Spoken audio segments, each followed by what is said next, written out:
watching other teams try to make their push in the playoffs here. So we're going to be doing a live game reaction to the Niners and Dallas Cowboys, man. So salutes to everybody that's joining you, boy. Salutes to all the savages in the chat, man. We about to get after it. It's about to be a crazy one. It's going to be absolutely crazy, all right? It's going to be crazy. We already see the Bills eliminated. Cincinnati's looking strong, okay? We saw Philadelphia as well handle business today too, or handle business yesterday, excuse me. Kansas City, tough loss for Jacksonville, but Kansas City continues on. So, we're going to be watching this game today, see what's going on, see what's happening with see what's going to happen between the Cowboys and the Niners. Cowboys and the Niners today, man. Salutes to all the savages, man. Salutes to everybody that's about to join you, boy. You know what I mean? Hope everyone's had a good time. I hope everyone's having a good day. Ronald Perry salutes. Ronald Perry says, Savage here. Salutes to you, Ronald Perry. Always good to see you in here, man. Yeah, we about to watch this game, man. It's going to get wild. It's going to get wild. It sucks that we're not in it, It sucks. But we'll be there soon enough, man. We'll be there soon enough. That's what I'm hyped about. We got a chance, things we got built up, we're building and continuing on.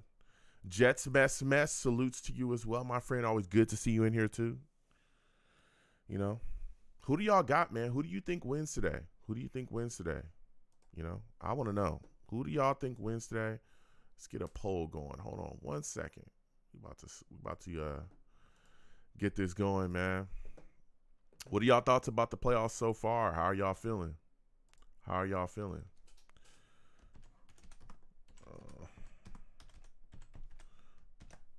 Let's see here.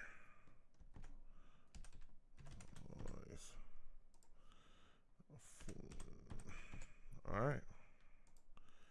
Give me your thoughts, man. Give me your thoughts. Polls up. Who do you got winning today?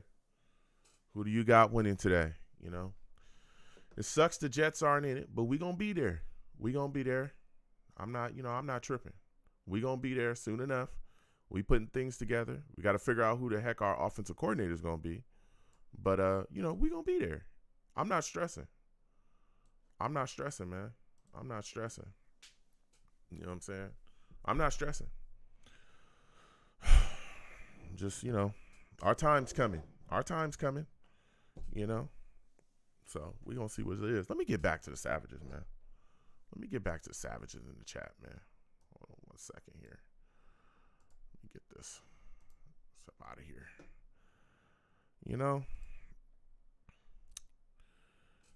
Man. Boycott Activin salutes to you. Boycott says, hopefully this makes Joe Brady available. We'll see, man. A lot of people talking about Joe Brady. I will say that. There's a lot of people talking about Joe Brady. There's a lot of Jets fans that don't want him. There's a lot of Jets fans that do not want him to be the offensive coordinator. So we'll see. Everybody has their picks of who they want. Me personally, right? I like, I like Nathaniel Hackett. I know he's a bad head coach, but he's not going to be brought here to be our head coach. I like him. I think he's a solid offensive mind. And he's worked with Matt LaFleur as well, who has clearly experience in the Shanahan system. That's kind of what they run, with the Packers. Joe Brady wouldn't be a horrible selection. I wouldn't mind him. Like I said, I'd like Kubiak as well. Olsen too. I like him too. But I want a veteran guy that's had some experience calling plays. That's what I do want. But if we have to go no play calling, right? No play calling experience, young guy, I like Brad Johnson. So, let me know what y'all think. So vote up. Let me know if everything's good. Can y'all see everything fine? Is the audio good? Can y'all hear me clearly? I want to make sure that everything's good to go with that. So let me know. All right. But salutes to you, Boycott. Ronald Perry says 49ers. Okay. He also says, Ronald Perry also says the Bills lost sooner than I expected. Yeah. I was a little shocked myself. They took a L today against Cincinnati at home. I was a little shocked about that. You know what I'm saying? Venom G, salutes to you. Good to see you in here, Venom.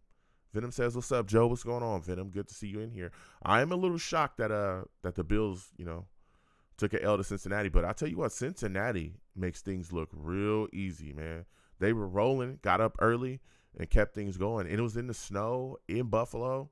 It's an impressive win right there. Very impressive win. You know what I'm saying? We got these boys, them Cowboys, all right, and Santa Clara. All right. For those of you that are new, all right, please subscribe if you have not subscribed already. Hit that thumbs up as well. Like the stream. Hit that notification bell when you do subscribe, so when I post content, you folks will be in the know. All right. Also, please share the stream with your friends and family along your social media. Everybody, I want to thank everybody that does that. I know I have new people coming in here all the time. We do a live radio show as well. The live radio show is going to be Tuesday. It's going to be Tuesday at 7 p.m. Eastern. We talk Jets here, and we're going to be talking Jets Tuesday at 7. So, don't be afraid though. If you're not a Jets fan, that doesn't mean that you can't call in. You can call in, and give us your perspective on the team from the outside looking in. So we're going to be talking Tuesday at 7 p.m. Eastern. The number to call in is 515-602-9639. That's going to be the number. So, but today we're doing a live game watch along. Salutes to the Savages. We're going to be watching Niners and Cowboys and talking, seeing how it gets done. Like I said, hopefully, we're going to be in there soon. Hopefully. Our time is coming. Feel like we say that every year, but our time is coming. You know what I'm saying? So hit that poll. We're going to close it in a little bit. Who do you think takes the W? Niners or Cowboys? Let me know. Poll is in the chat. But what's everybody's thoughts about the Jets offensive coordinator search? I know Boycott says he wants Joe Brady. He's saying he hope Joe Brady becomes available. So what's everybody else's thoughts? Do y'all want Joe Brady as well? Let me know. Is that who y'all want? Is that who y'all want to see become the Jets offensive coordinator? Let me know. Man,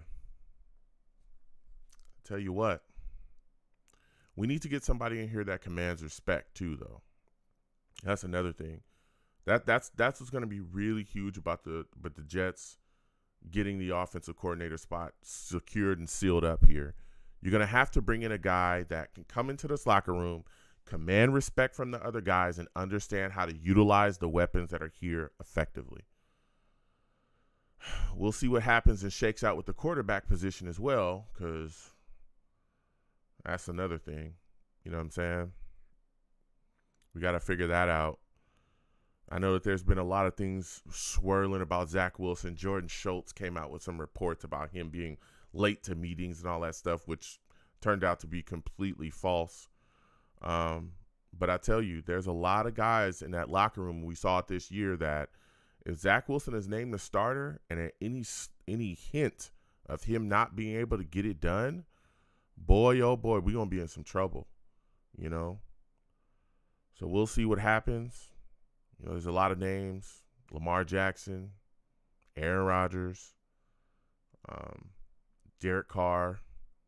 A lot of people want Garoppolo. Some people want to bring Mike White back. I wouldn't necessarily be against that either, but, we'll see what happens. But there's a lot of things that come in between, Zach Wilson, being a starter again. So we'll see. But this new offensive coordinator has to have a plan to fix him as well. That's going to be huge too. Getting him up to snuff so that when we have to move on from whatever quarterback that's brought in, that he's going to be the guy that's going to take it after helm. And look, I know a lot of Jets fans don't like Zach Wilson, don't want him. I know that I've been hit up back and gone back and forth with a lot of people talking about Zach and stuff, but the Jets are, committed to him.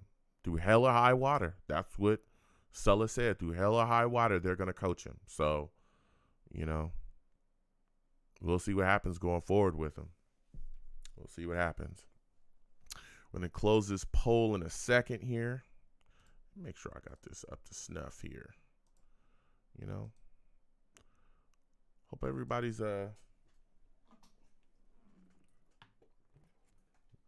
had a great year so far too. You know what I'm saying? It's been good times, man. Good times. You know, sit down, chit chat. We're gonna watch this game together. See if the Niners or Cowboys, who's gonna continue on, you know, with their season, their situation here. You know what I mean? We're about to see what time it is. Man. I'll tell you what, too, there's a lot of other things looming, too, around the Jets. Quentin Williams, seeing if he can get his deal done. Jets got some free agent stuff they got coming up, too. And a lot of moving and shaking, but figuring out that quarterback position is going to be huge. And I think one of the things is not necessarily being talked about enough is what is the possibility of the Jets, you know, bringing in a quarterback and just allowing him to name the offensive coordinator he wants. Maybe that could be something that can make the position even more attractive for a quarterback to come here or a quarterback to want to come here, a veteran guy. So it's going to be interesting, man. It will be interesting. You know, they're getting ready to go here in old Santa Clara. Man, oh, man. One day.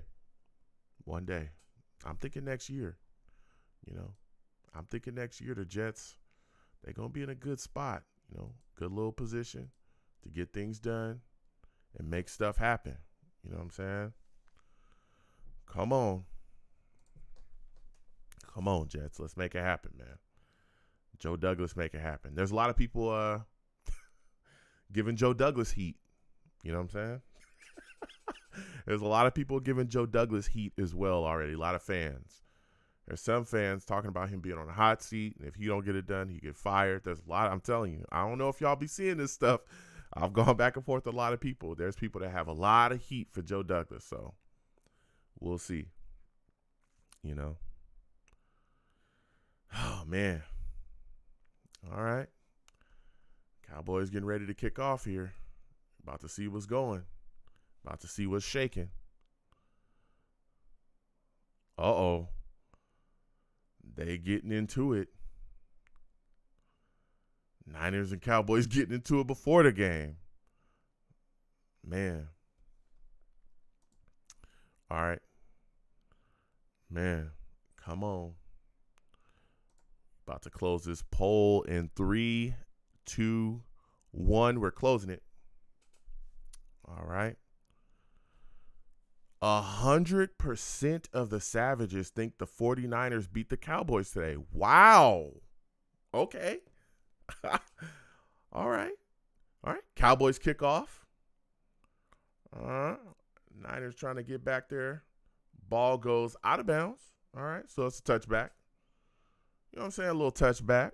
Something easy to start the game. All right. They got that boy Purdy. He getting out on that field.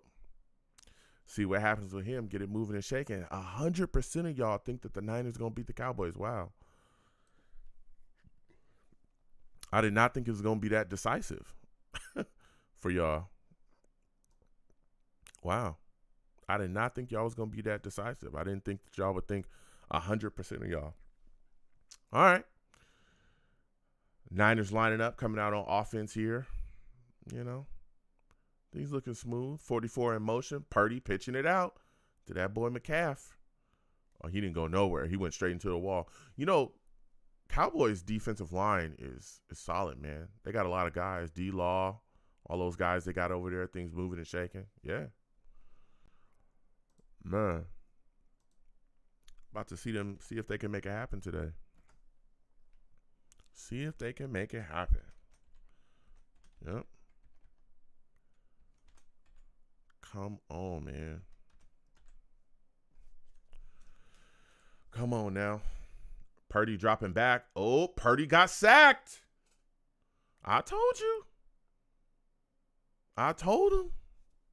They got some guys, man. This Cowboys team they ain't no scrubs now.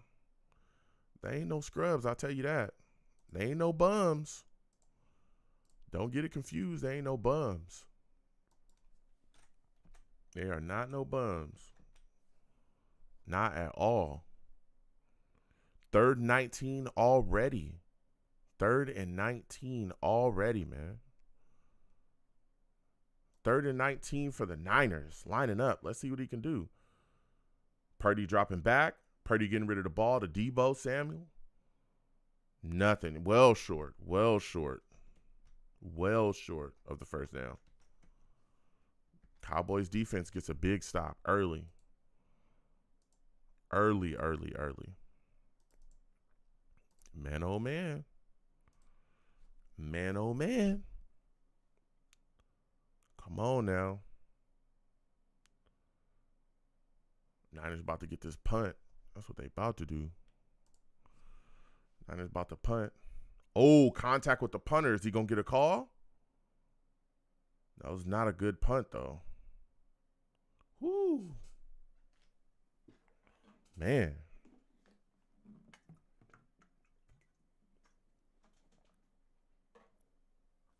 Come on. Ooh, he did get hit. That could have been called. That could have been called right there. He hit Wisniewski. Dallas Cowboys offense coming out on the field here. Dak Prescott first chance today. 1st and 10 from the 25. All right. Dak Prescott dropping back after the fake to Elliott. Dak running. Dak letting it go, trying to get it to CD Lamb, but there's a flag on the play. This is crazy. Early. Oh, they calling holding. Holding on Cowboys offense. Offensive line. Boy, oh boy.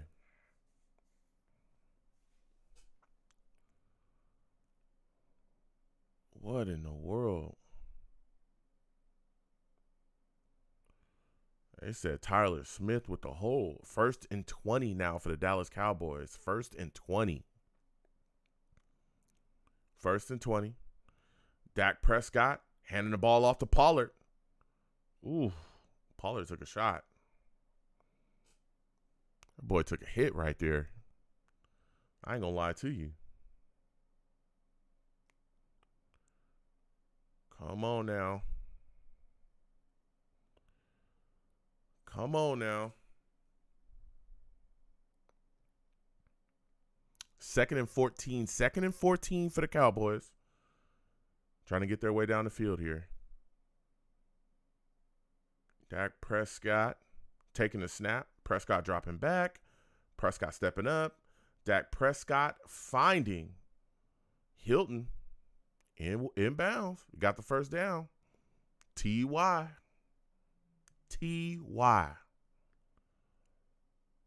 Man.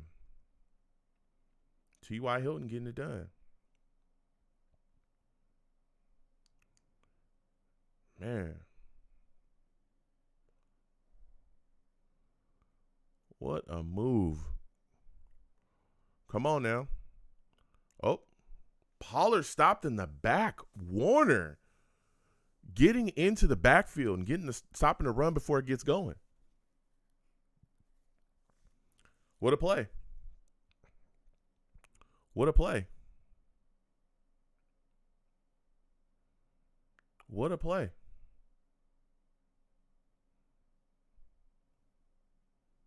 Man, 2nd and 12. 2nd and 12. 2nd and 12 for the Cowboys offense here. Trying to find a way to get down the field. Dak Prescott working in a phone booth. He got the ball to CD. Some yards. Man. Cowboys. It's now 3rd and 7. They go to the quick offense here. What is he going to do? Who is he going to find? Oh, you trying to make some adjustments, making a call at the line, boy. Dak Prescott. Serious business. Uh-oh. Dak Prescott dropping back, stepping up, letting it go. He was in some trouble. He was trying to find his tight end, but fell incomplete there. Cowboys off the field, offense off the field. After the Niners defense gets a stop on 3rd and 7, now 4th and 7. Getting it done, man. They getting it done. 2 stops early on defense. It's going to be, I really think this is going to be a slobber knocker right here. They're going to punch each other in the mouth all day. All day.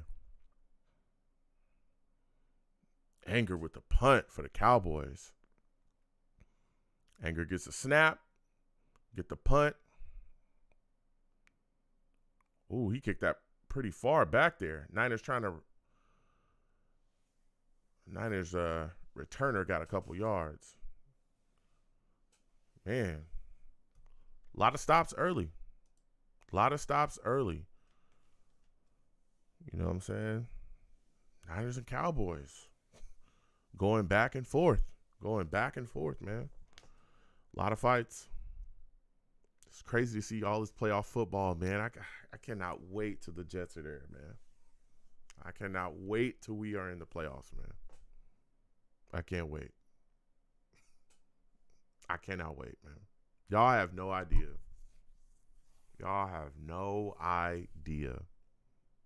All right. How much I want to see the Jets in the playoffs. We just got to figure out the quarterback situation, man. Jeez Louise.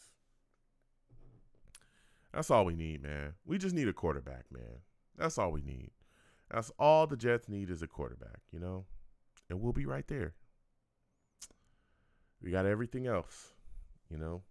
We got everything else. We just need to figure out the quarterback situation. But 100% of y'all think the Niners are winning today. That's interesting. You know? Cowboys are serious business. Serious business. All right. Man, oh, man. Man, oh, man. They are serious business. I'm a little shocked still that the Bills are gone. The Bills have been eliminated. Still a little shocked that they're not in the playoffs anymore. I would think they would get at least to the AFC championships, you know. But the Bengals are serious. Bengals are serious as well. Very good football team. You know, very good football team. And they adjusted. They got up early and never let go. You know what I'm saying? Got up early and never let go. You know. The Giants, though, man. What about the Giants? They just collapsed in the playoffs. But they're a team that's right there, too. They've got some good things going as well. You know what I'm saying? They got some good things going, too. But, man, did they just fall apart down the stretch there. All right. Man. They just couldn't shake it, man. Eagles got rolling and just dominated them pretty much the whole game. Niners offense back out there on the field. They got guys moving around. Purdy handing the ball off to McCaff. He didn't get much. Probably got about 3 yards. Man, Cowboys got a lot, man. DeMarcus Lawrence. Then you got Micah Parsons as well. Micah Parsons is, man, that kid's phenomenal. That guy is phenomenal, man. And they got Diggs as well. Man. All right. Purdy, here we go. Purdy handing the ball off to Deebo Samuel. Samuel took a shot. He might be a yard away from a first down.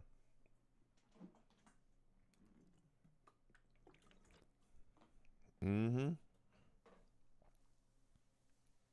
Let's get it moving. Let's get it shaking. 49ers coming to the line quick. Ooh, handed the ball off to McCaffrey. McCaffrey gets the first down. You see what I'm saying? If the Niners can do it, why can't we? Why were we so slow every game? Come on. Get to the line quickly. Get things rolling. Let's make it happen. You know what I mean? Come on. Let's get it. Let's go. Let's get it and let's go.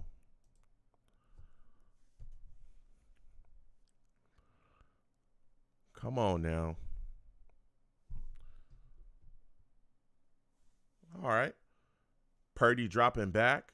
Ooh, Purdy finding Kittle. That boy's serious. That boy Kittle's serious. Listen, man.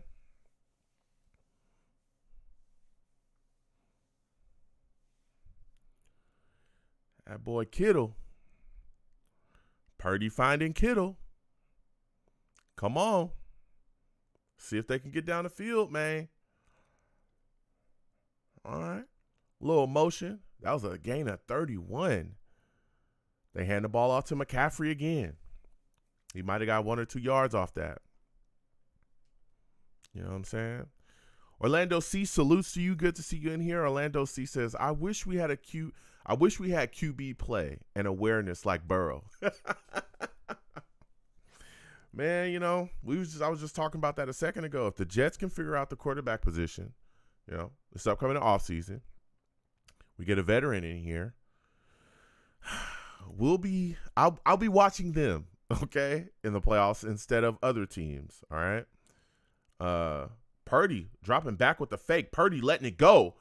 Purdy. Oh, it was almost intercepted, boy. Ooh. Ayuk. Ooh, he is lucky. That corner almost had it. But yeah, Orlando C, you know, we'll see, man. Maybe we'll land one of the guys, you know. Maybe we will. Maybe we'll land Aaron Rodgers or somebody. You know, we'll land somebody. I know we all want Lamar. We'll see what happens going forward. But we also got other guys as well. You know, that Carr could be one of them. That would be solid play. You know, we'll see what happens going forward.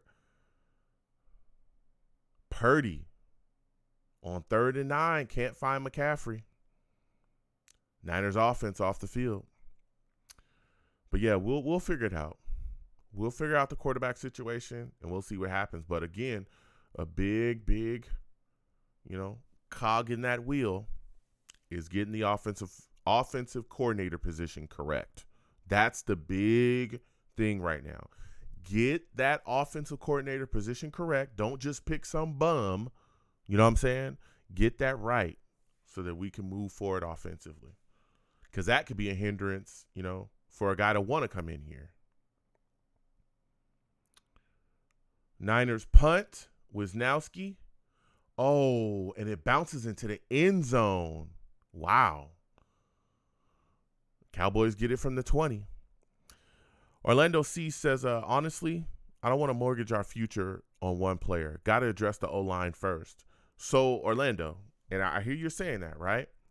So, if you're saying that, if you're saying you don't want to mortgage anything on one player, are you saying that you want Zach Wilson back? Are you saying that you don't want to trade for Aaron Rodgers or Lamar or Carr? Let me know. Are you willing to go with Zach Wilson or do you want to re-sign Mike White? Tell me what you want to do.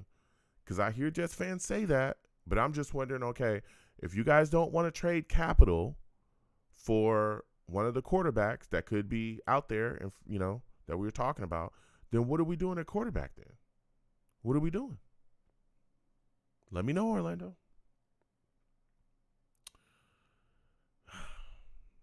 Orlando says, give Zach more rope. Oh, so you want to start Zach Wilson. Okay. Look, I get it. But It's tough for me to look at Zach at this point and say that we can trust him to be the Jets starting quarterback next season. It's a little tough. But I hear you. I hear you. I don't know. I don't know how you sell that to fans, and I do not know how you sell that to the team either, especially with looking at the way that Mike White. So, Orlando, you wouldn't want Mike White to be brought back? You're just willing to go forward with Zach Wilson? Because Mike White is a guy, he could be our starting quarterback next year as well. You know what I mean? He could be a guy we can make it happen with. If anything, if everything else breaks down, I have no issues bringing back Mike White. Honestly, I have no issues bringing him back regardless of if we go get a veteran quarterback, because I think he's such a solid backup and a solid guy that you can plug in times of need. That's something that is very highly valued in this league today. All right. So Orlando says, we've sucked too long to just allow our picks to go up in smoke. Keep both. Okay. All right. I hear you. I do. I hear you. That's a thought that I've contemplated or looked at, a perspective that I've looked at before. I'm just saying that, I understand Jets fans don't want to give up draft picks, but I don't have a problem in the world giving up draft picks if it's going to ensure me a guy like Lamar Jackson. I have no problem. You want 3 first-round picks? Okay. No problem. Think about how many drafts we've wasted first-round picks on quarterbacks. Think about it. Sam Darnold, who's not here. Zach Wilson, who to this point, okay, has not looked like he's close to being the guy, right? There's other guys we've taken high in drafts before as well. I think we took Geno in the second, high in the second. We took Christian Hackenberg.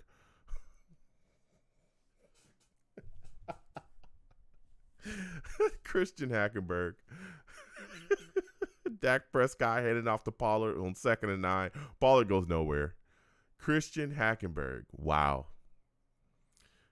All those names, all those guys that we've been hoping is the future, I have no problem giving up 3 first-round picks for Lamar Jackson and giving him $50 million. But that's just me, Of course, I don't necessarily think that'll happen. I think at best we'll probably end up with Derek Carr, which I have no problem with that either. Dak Prescott dropping back on 3rd and 9. Dak Prescott throws a pick. He was trying to get the ball to one of his receivers. I don't think he saw that corner. He just lobbed it up there. That's a big turnover for the Niners. That's a big turnover. Man. Ooh. Orlando C says, I'd rather see Zach showcase his talent with a healthy O-line. I hear you. I get it. The O-line wasn't healthy, but Zach, there's been other issues with him. Now, maybe to lend a hand to your perspective and point, maybe, right? Maybe we get the right offensive coordinator in here that just unlocks something within Zach Wilson. Maybe that could be the trick, Maybe. Niners now have the football. Dropping back, Purdy trying to find. Purdy gets sacked. He was trying to get away from D-Law. No. That's not happening, player. That's not happening, player. That boy D-Law gets in your face, you're going down, man. Once he has his sight set on you, you're going down, bro. D-Law was able to grab him, bring him down. 2nd and 16 now for the Niners. 2nd and 16. But maybe we get the right offensive coordinator. He comes in, and he's able to unlock something within Zach. But just to this point, it's just tough, man, to look at Zach Wilson and think he's going to be our guy. At least immediately next year. Now, maybe if he sits down for a year, and sits behind a veteran, you could sell that, all right, he'll get it together. But it's just so tough because it's not – the offensive line had been banged up, but even then our offensive line was holding the fort, playing well, and he was just missing wide open targets left and right. That's a fact. Zach Wilson was missing targets all over the place. Guys wide open. Hell, he couldn't hit a screen pass. He couldn't. He couldn't do it. 3rd and 15 for the Niners. Purdy dropping back. Purdy letting it go. Purdy finding Ayuk for a first down. Wow.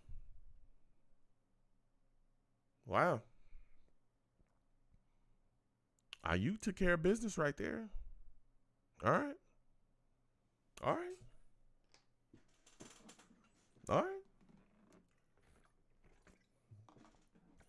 Purdy just, man, he's just confident. He's confident. He's going to keep things rolling. He's unflappable. This guy's been impressive, man. First and goal. Niners on the 10-yard line. Purdy dropping back. Purdy letting it go. Sidearm to McCaffrey. McCaffrey catches it. Maybe got a yard off that. Yard into the line of scrimmage. You know. Man. You know. Purdy making things happen, man. Man, oh, man. Orlando C says, listen, it won't matter who's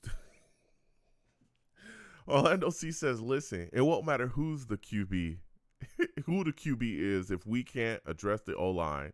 Love this channel. Thank you. Thank you so much for the kind words. I appreciate you being here as well. Look, I hear you. Orlando. But you got to think our offensive line is going to look pretty different, right? So we struggled this year, but one of the reasons why we struggled is there were so many injuries, right? So, you know, this next upcoming season, you get Becton back, you get ATV back, and then we'll see what happens in move and shake. Do we need to address? Yeah. Of course, that tackle position, even with Becton back healthy, can you really trust it? The guy hasn't been fully healthy in like 2 years, you know what I'm saying? So you got to look at your left tackle position as well. There's a gigantic hole there. Nobody really, and because at this point, from everything we've seen, they intend to make Becton the right tackle unless they put him back at left tackle, right? So, you know, definitely the offensive line needs to be addressed. That's a fact. But at the same time, and I've said this, good quarterback play will hide deficiencies, okay? If your quarterback can get the ball out of his hands fast enough, we'll be in business. And keep in mind, we have other picks too, you know? We have other picks. Purdy with a pump on 2nd and goal trying to take off running. He didn't get much of anything. Got brought down after about a yard, you know? So we can still address the offensive line. That's something we can still do. Heck, we can still address it in free agency as well. There might be some offensive linemen, some not super high-priced guys that we will be able to bring in and kind of hold the fort there. So we'll see what happens, but I'm just saying, you got Aaron Rodgers, your offense looks dramatically different, you know, and a new offensive coordinator as well. 3rd and goal, Purdy dropping back, Purdy escaping the pocket, Purdy traverses going backwards. What is he doing? Purdy turns around, spins around, and throws the ball out of bounds. Woo! It looked like it was about to get ugly. It looked like it was about to get real ugly, all right? But Purdy let that ball go, all right? I respect it. Whew, he's lucky because he looked like he was about to slip and fall. He was able to regain his balance.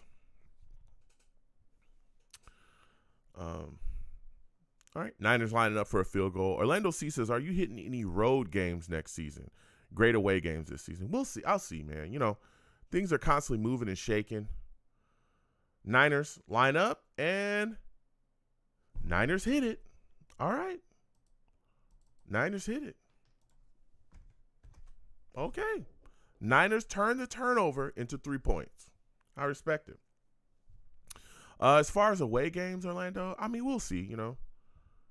I'm always looking to move and shake. There's a lot of things happening. See, how it plays out for my schedule, but I'll try to hit some away games if I can.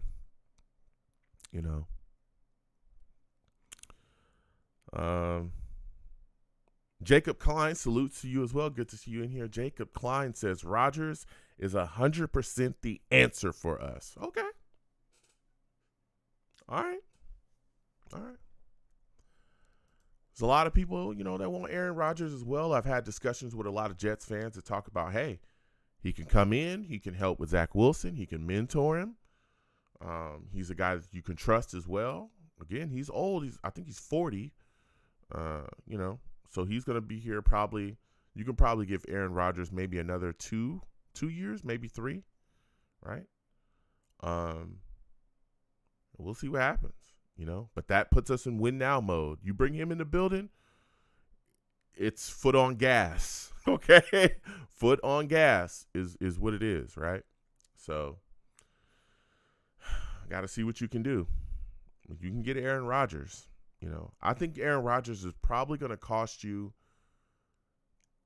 probably 2 first-rounders or a first-rounder and some change, but I'm thinking maybe 2, possibly 3 first-rounders. We'll see. There's been a lot of moving and shaking. Rodgers can still play at a high level in this league. We all know that. So, and he comes with a pretty hefty price tag as well. I think he's getting about $50 million too, if I'm correct. So, it's a lot of things moving and shaking, man. A lot of things moving and shaking. So, yep. Yeah, I think it's like $50 million for him. So, Aaron Rodgers is that's an interesting name too. Joe Namath recently said if Aaron Rodgers comes in here, he's willing to unretire his number and allow Rodgers to play with it on. So, that would be a good look for us. So, man, oh man. Orlando C says Cowboys are going to make Purdy make rookie mistakes. The stage may be too big for him. Okay, we'll see. He's had some moments, where he's looked pretty good. On that last drive, he made some plays. I'll tell you what, Purdy got that ball out to Kittle pretty smooth. That was a nice throw, but we'll see. They got to get him to make the big mistake. All right. Jacob Klein says, Joe, he won't be worth 3 first-rounders. It could be a first-rounder, maybe a conditional attached to. We'll see. Listen, Aaron Rodgers still plays at a high level, still a very good quarterback, right, in this league. Can still get things moving and shaking. Maybe not 3, but he could be, 2 first-rounders could be requested for him. It could be, And then you got to pay him $50 million. So we'll see. But, if we could get away with a first rounder and, some change, I'll take it. But again, I think the more realistic option for the Jets is Carr. That's my guy. All right. Because I just don't think that Lamar is realistic, even though I would love Lamar. I don't think that Aaron Rodgers is realistic. I don't think that Aaron Rodgers is going to leave Green Bay. This is me personally. I don't personally believe he leaves Green Bay. But I think that Carr, all right, the Raiders have to make a decision by February 15th. They got to get it done. All right, Dak Prescott finds CeeDee Lamb. It looks like CeeDee Lamb went out of bounds before he reached the first down. That could be me, though. All right. Orlando C says, why do players on the downside of their careers come to us for the bag? Come on, man. Well, Aaron Rodgers still got something left in the tank. He's still got something left in the tank. I'll take it.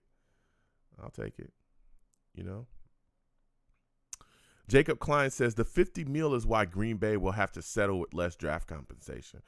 But that's, and I hear what you're saying, but that's not a huge deterrent. I mean, it's a deterrent from teams trading for him. But today, quarterbacks that are on the level of Aaron Rodgers, even though, he's up in age and he's not necessarily in his prime, That's what those guys are getting paid. Quarterbacks in today's landscape are getting the bag, okay? Like they're getting the bag. So, that's it is what it is. That's not going to deter a team, necessarily from wanting his services. Especially when, again, you got Aaron Rodgers. It's Aaron Rodgers, So, but we'll see. We'll see. I don't think they're going to have to settle for less draft compensation, Watson, look at Deshaun Watson. Bro, Deshaun Watson got traded with all of that stuff surrounding him off the field, and he got, $46 million per? $46 million per with all of that stuff surrounding him, where there was talks at one point that he would never see an NFL football field again. Still got $46 million per. Cleveland gave up a lot of capital to get him. I think they gave up 3 first-rounders and some change. So, Jacob Klein says Lamar to Atlanta. I've heard that too. They can continue to live in this alternate reality that a running QB will win them a Super Bowl. A running QB can win you a Super Bowl. We've seen it. But he's not just a running QB, though, Jacob. I think, if that's what you're saying, he's not just a running QB. That man can throw the football, all right? He's a complete quarterback. But his feet make him deadly. His feet make him very deadly. Val Outlaw in the building, salutes. Salutes to Val Outlaw. Good to see you in here, my friend. Jacob Klein says, Joe, Watson is an anomaly that the Browns are beyond stupid doing. Well, I mean, what do you, he's not necessarily an anomaly, right? The Browns made the move. they made the move. Having franchise quarterbacks out on a market, right? On any kind of open market is an anomaly, especially guys that can still play at the level of a Carr, of a of an Aaron Rodgers, of a Lamar Jackson, just talking about those guys, So, but look, Deshaun Watson traded 3 first-round picks. Aaron Rodgers still can play in this league. He's still one of the better quarterbacks in the league, still sharp, still got a good arm. Again, he's getting older. We know the door is starting to close. His time's coming. But that man can still play at a legit level in this league. So, Green Bay's not going to give him up for nothing, especially when there's other teams around this league as well that's moving and shaking. The Raiders could be in the market. Once they deal Carr, what do you think, the Raiders are going to sit on their hands? No. They're going to be looking for a guy to lead them as well. And the Raiders have a long history of, going after veteran quarterbacks to see if it could take them to prominence. So, we'll see. Keep talking to the chat here. We'll see what's going to happen. It's moving and shaking out there on the field. Val Outlaw says, exactly. That's why Lamar Jackson is asking for the price he's asking for, because he never got into no trouble and he's a league player. He's an elite player and he deserves the money. He does. And I think a lot of people sleep on him. As far, or sleep on the ceiling of his ability. You got to think there's not weapons out there in Baltimore. They don't have no crazy wideouts. It's 3rd and 2. Dak Prescott and the Cowboys offense is back out on the field. They don't have no crazy offensive weapons, right?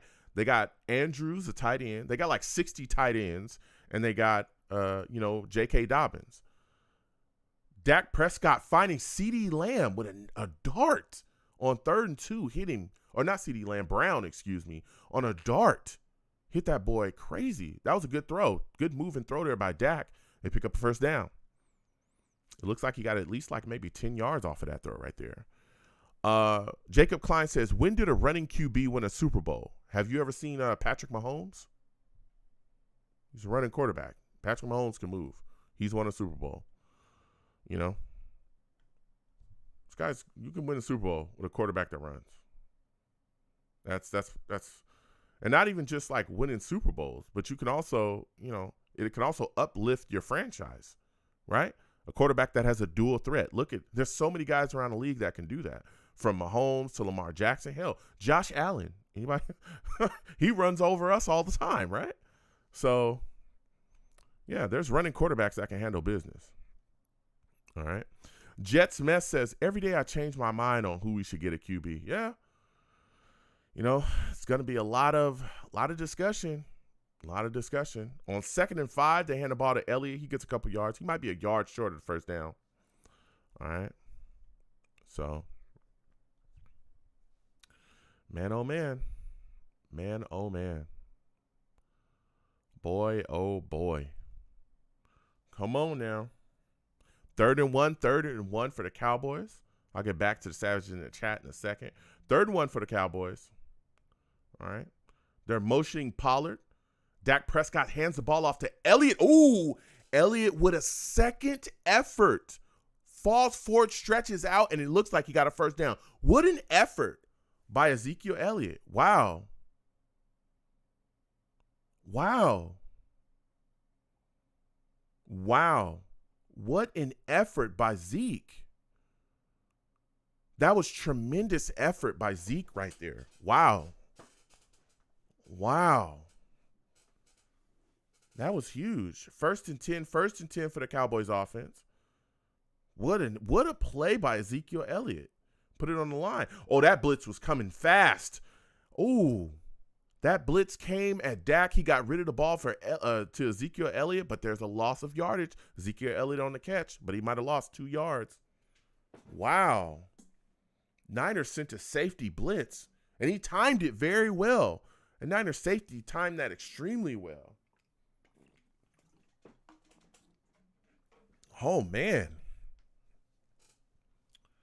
Man, oh, man. What a play right there. 2nd and 12 for the Cowboys offense. On the 30, trying to get down the field. All right. Prescott lets it go to CeeDee Lamb. Ooh, CeeDee got cracked, but he might have got about 5 yards off that. Cowboys on the Niners 35. Let me get back to the Savages. Jacob Klein says, Watson's contract is why the Ravens can't get a deal done with Lamar. Owners in the league complained about how the Browns screwed up the market. I mean, it is what it is. It is what it is. Listen, guys are getting paid. Guys are getting paid, all right? Quarterbacks are getting paid today. Quarterbacks are getting paid, all right? Even guys that you don't think are very good are getting paid. Dak Prescott hitting CeeDee Lamb on 3rd and 7. It looks like they held right there. CeeDee might be a yard short of a first down. Wait a minute. Dak Prescott and the Cowboys offense looks like they're going no huddle. I don't know about that spot. That might be a bad spot by the refs. It's 4th and 1. And they go for it on 4th and 1. CeeDee Lamb gets a first down off of a run. He might have got about 5 yards on that. Wow. Bro, the Cowboys are being so aggressive. They are not going to let this moment get away. They're going to grab it and bring it back. Wow. Wow. And this is against a Niners football team. This is a very good defense. They are not joking. Man, oh, man. This is crazy. 1st and 10 in the second quarter. Cowboys are moving the football. Now at the 14-yard line, at the Niners 14, Dak Prescott with the QB keeper. It's wide open on the left side, stiffs, gets a first down, and goes out inside the 5-yard line. 1st and goal for Dallas Cowboys. Wow. Dak Prescott moving and shaking. Val Outlaw says, I don't get the notion that Lamar Jackson is just being a running quarterback. Didn't everybody just watch the first game against the Jets when he threw bombs on his defense? That's a fact. Never mind the fact that Lamar Jackson's an MVP, right? He's been an MVP in this league. You can't just be an MVP at quarterback and just run. That's not how it works. That's not how it works, man. That's not how it works. All right. Dak Prescott finding Schultz. Touchdown, Cowboys. Okay. All right. Okay. Cowboys in the building. Oh, excuse me. Whoa, whoa, whoa. Whoa, whoa, whoa. Touchdown Cowboys. Coming out for the kick here. Man. Let's see if he can hit the extra point. Ball snap, ball down. And he missed the extra point. Oh, it got blocked. It got brought down. Wow. Wow.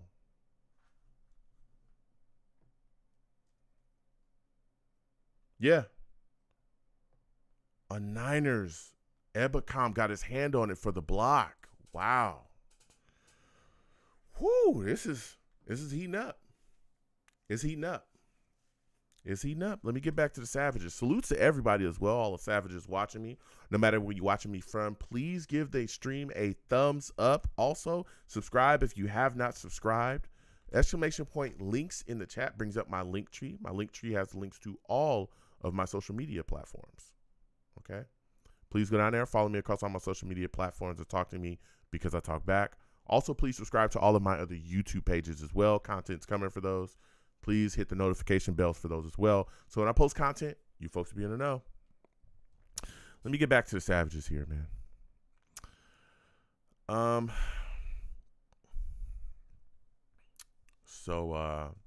Jacob Klein says, Val, week 1 crapshoot is never how I assess a QB. Also, Lamar did that against Miami too in week 1. Lamar doesn't show up when it matters.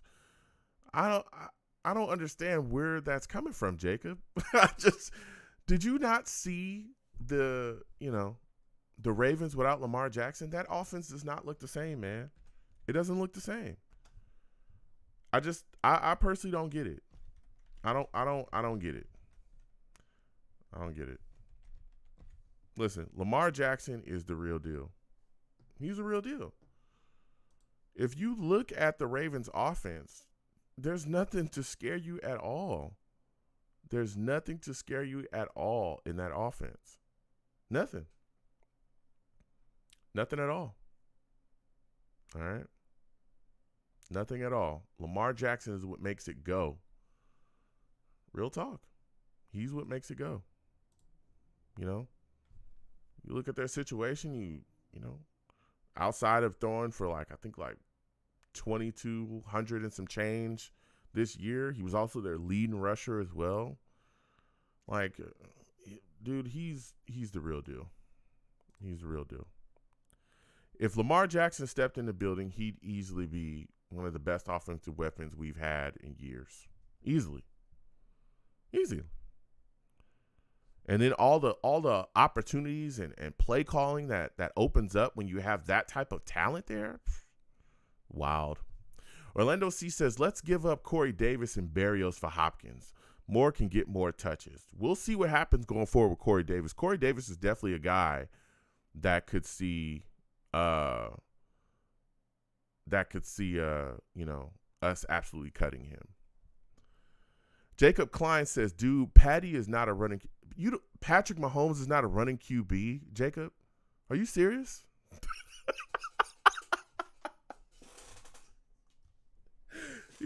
Are you trying to tell me that that Patrick Mahomes is not a mobile QB? Is that what you're trying to tell me? All right. Okay.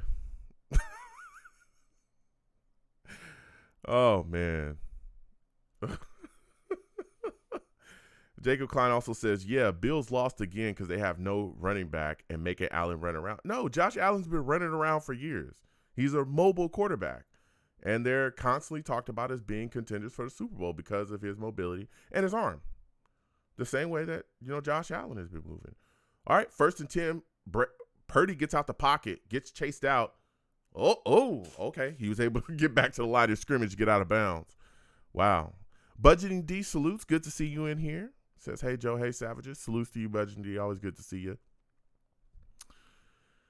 Val Outlaw says, but you got to understand, Lamar Jackson has no weapons, and he has to do everything. Sammy Watkins is his top wide receiver. Yeah. It's crazy. It's crazy, man. It is crazy. Man. Oh man, oh man. Oh my goodness. Man, oh man. He said Patrick Mahomes is not a running quarterback. Come on, Jacob. Oh man, oh man. Jacob says, Val, the Ravens never had a wide receiver and Flacco won us two. That is not true at all. That is not true at all. Anquan Bolden was there. He had other weapons too. They were not, listen, Joe Flacco had guys that he could target. They had a better offense then than they do now. And by the way, trying to paint this picture like Lamar Jackson is some running quarterback where he just gets hurt so much running the ball, his injuries came from staying in the pocket because that offensive line is so suspect. Anybody research that? His first injury came from him being in the pocket. The second one came from him trying to evade a tackler that was trying to sack him in the pocket. He's not running around doing nothing, dude. He's an MVP. You can't be an MVP as a quarterback and only run the football. That's not how it works. It's not college. Can't do that. You know? Purdy handing the ball off to Mitchell. Mitchell gets about 2-3 yards. Man.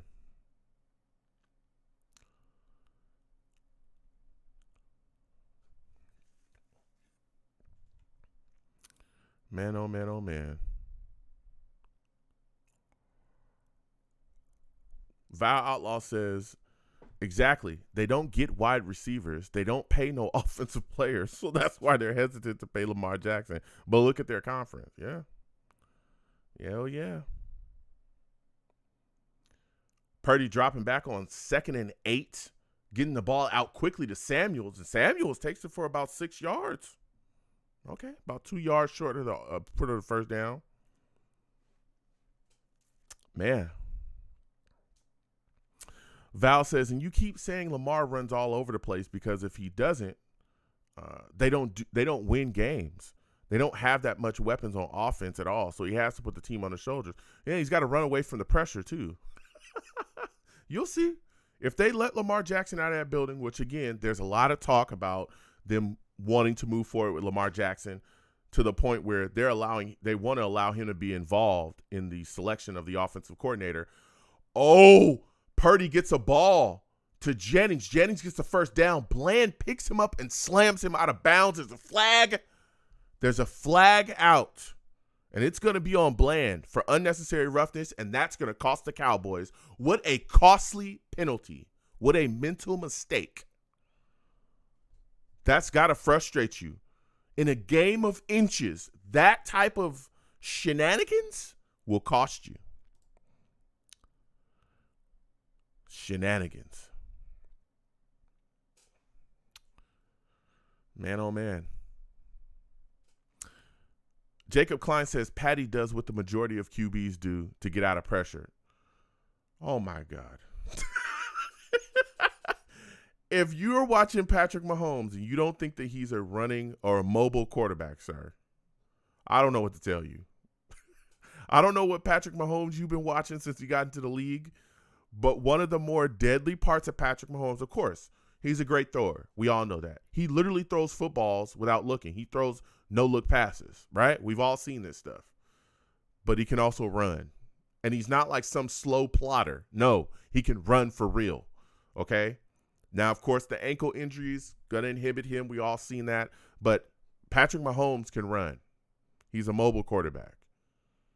All right?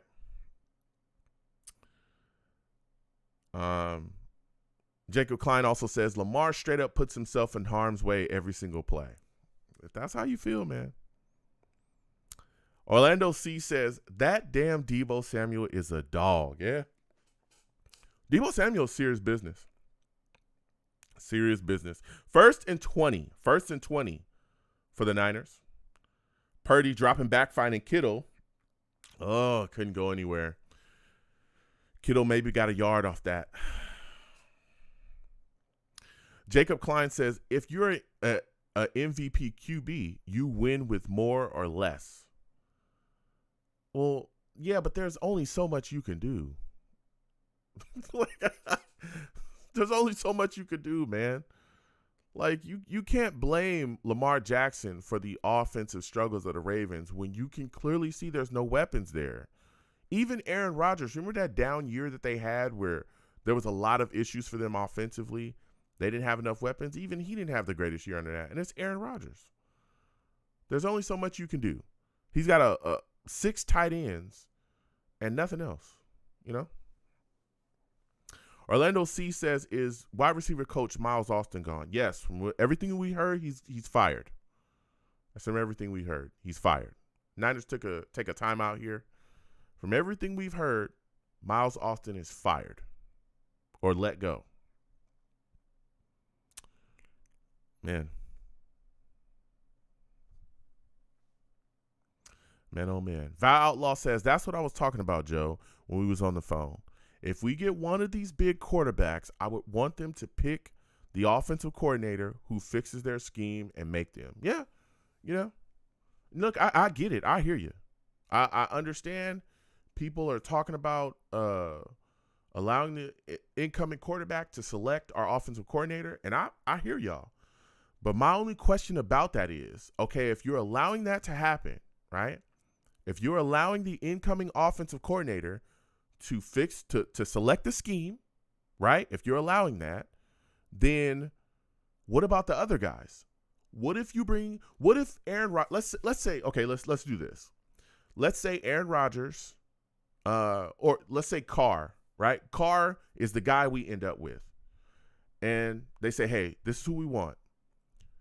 Carr comes in and says, okay, you're going to let me select the offensive coordinator? Joe Douglas says, yeah, go ahead, do your thing. He selects an offensive coordinator that doesn't value, or the offensive coordinator's scheme doesn't fit Garrett Wilson and Elijah Moore. He needs a different style of wide receiver. Then what do you do? What if his scheme causes issues and doesn't fit the guys along our offensive line, like ATV or Becton? Then what do you do? You know, that's my question. You know, and I want to hear from y'all. Then what do you do? You know, I feel like it almost has to be a kind of give and take situation there. You know, yeah, you can allow him his input, but there has to be some medium where the coordinator has to have a plan for all these other guys. On top of, keep in mind, I know we're talking about getting guys in here like Aaron Rodgers, whatever, right? They have to have some type of plan for Zach Wilson. And that's not coming from me. That's coming from the coach. That's coming from Sulla. That's coming from Joe Douglas. So that's kind of like the fine line that you start to walk. That's the tightrope that you start to walk when we talk about stuff like that, you know. So, but we'll see. NY Jets FL salutes you. Good to see you in here. NY Jets FL says 2 bad defenses, defenses. I am watching the game with the Cowboys. Okay, salutes, man. Listen, these 2 teams are getting after it. Purdy dropping back, finding Deebo Samuel on 2nd and 19. Samuel might have got 17 yards off that. It looks like he's 2 yards short of a first down. Woo! Yeah. 2 bad butt defenses. That's a fact. That's a fact. I already said when the game started, it's going to be a slobber knocker. These guys are going to go back and forth. This team's going to go back and forth, and they're going to punch each other in the mouth. It's 6-3. 6-3. 3rd and 2 for the Niners. Trying to get the football down the field here. They're on the 28-yard line. Purdy dropping back. Purdy trying to get outside the pocket. Purdy letting it go in Deebo Samuel's direction, but the ball falls incomplete on 3rd and 2. Man. Val Law says Miles Austin is gone. I'm guessing due to that gambling sports game. I think that was part of it, but of course with all of that shakeup, we know that Benton was let go after LaFleur was let go. There's talks about that Rob Calabrese was also gone as well, but then other reporters were saying that that's not what was happening. Niners are now lining up for a field goal. We'll see if they hit that. So there's still some things moving and shaking about that as well. Niner kicks the field goal. And it hits. Wow. Okay. 6-all. 6-all. Let's go. So yeah, but Austin, Miles Austin was. They asked Sulla about him, and he said, yeah, we got to find a new, wide receiver coach as well. Miles Austin is kind of been let go. So that it was really weird how they did a lot of the coaches. How they removed or fired a lot of these coaches. Basically, it wasn't like, hey, we fired the guy. It was always like, oh, we let him go, or it was swept under the rug, or just not talked about. It's like, what in the world is going on? And what's even crazier is like our own beat doesn't even know that some of these guys have been fired. Like how many outside guys, national NFL guys know more about the Jets than our own beat? And it's no disrespect to the beat at all. Everyone knows I have nothing but respect for the beat writers. I just find it so odd that so many national guys know what's going on with the Jets before our own beat writers do. Wilson, I think it's Aaron Wilson, had the Mike LaFleur being fired story before anybody else, and our entire beat came out and said that he was not fired. Everybody. That's an erroneous report. Mike LaFleur is not fired. That's inaccurate. And sure enough, it comes out Mike LaFleur is gone. So it's like it's odd, man. It's really odd the switch that's happened here. So it's kind of crazy. Kind of crazy. Val Outlaw says, you're absolutely right about that. Basically sounds like Matt LaFleur, like he didn't fit the wide receivers or tight ends at all. Yeah, I'm just a little concerned about that. That's all I'm concerned about, But, again, you can meet people 50-50. You can meet somewhere in the middle where maybe what they do is if they get a guy like Aaron Rodgers or Carr or whatever, they lay down about 4 or 5 goodness gracious, 4 or 5 offensive coordinator candidates that they like and say, hey, from these 5 guys, who do you like? Who would you pick? Or, give us your top 3. And then maybe they meet somewhere in the middle that way. That would be nice. That's a good way to do things. Hawkeye, salutes to you. Good to see you in here. Hawkeye says, I wouldn't give these overpaid babies the power. Hawkeye coming with some fire. He said, I wouldn't give these overpaid babies the power to select the OC. Maybe guys like Rodgers and Brady could give their thoughts. Okay. Hawkeye says, listen, it's old school. All right. Niners kicking off after hitting the field goal. Kicking off to the Cowboys here. All right. Cowboys kick returner catches the ball, comes out of the end zone with some fire on him, gives a solid return. He gets about to the 35-yard line. Man, he had some room to run, and he could have made a move or two. He might have busted that open right there. So, yeah, man. Orlando C says, Sulla's too darn nice to fire anyone. He better get his butt together before he's out of here. Oh, just ask Todd Bowles. Yeah, Sulla's been, he's had some moments where it's been bad, but Sulla's been a solid coach. He's taken his defense from dead last to very good, right, to 4th overall. So Dak Prescott with a throw to Ezekiel Elliott. Ooh, Ezekiel Elliott got out of bounds, took a shot, flag up. Another mental mistake by a defender in this game that's going to cost their team. That was a late shot right there out of bounds. Got to be smarter than that. Ezekiel Elliott was about a yard short of the end zone. Excuse me, a yard short of the first down line there. Greenlaw gave him a shot, man. That's a flag. That gives the Cowboys first. Unnecessary roughness. Got to be smarter. Got to be smarter. Got to be smarter.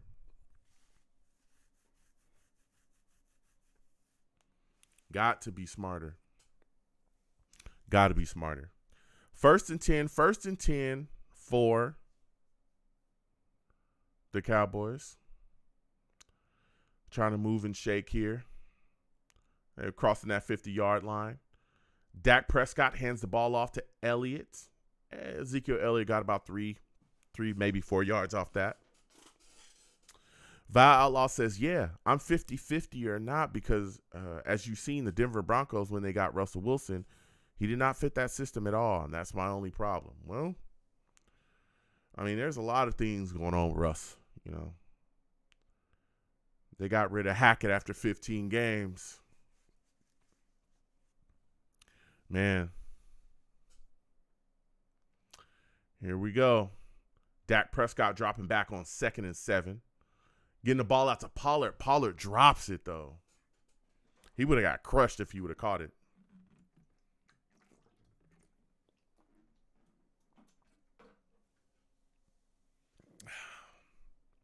Oh, yeah. Oh, yeah.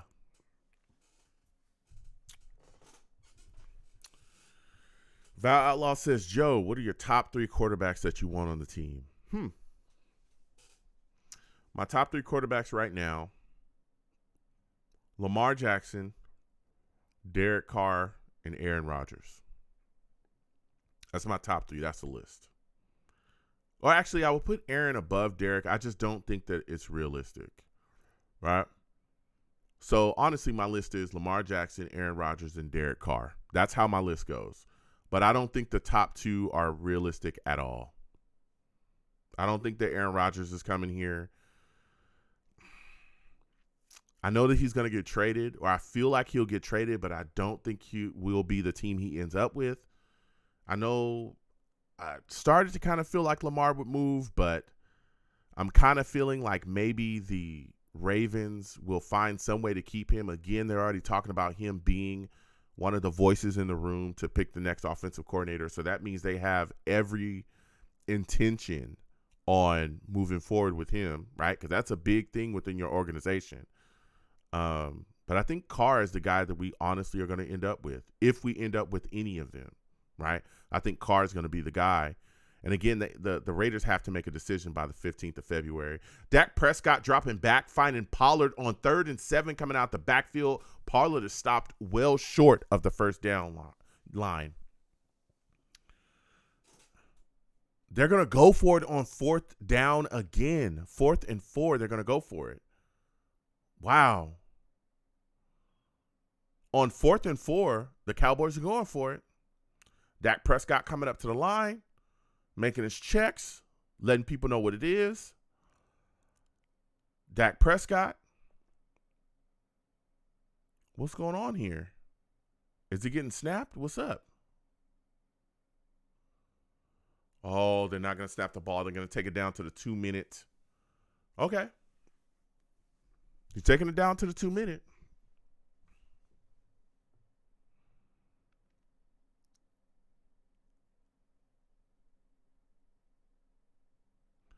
Man, oh man. This is a dogfight right here. This is a dogfight.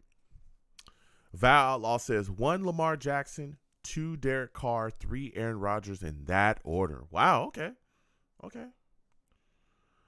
Listen, there's a lot of Jets fans sleeping on Carr, okay? A lot of Jets fans sleeping on Carr.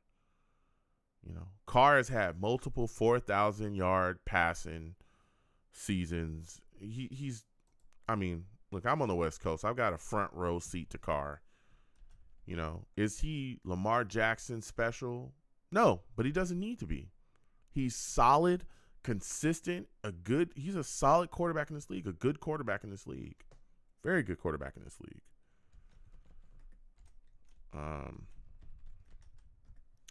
So, I'm telling you, man, oh man, we would be just fine getting him. Just fine. Just fine. Man, oh man.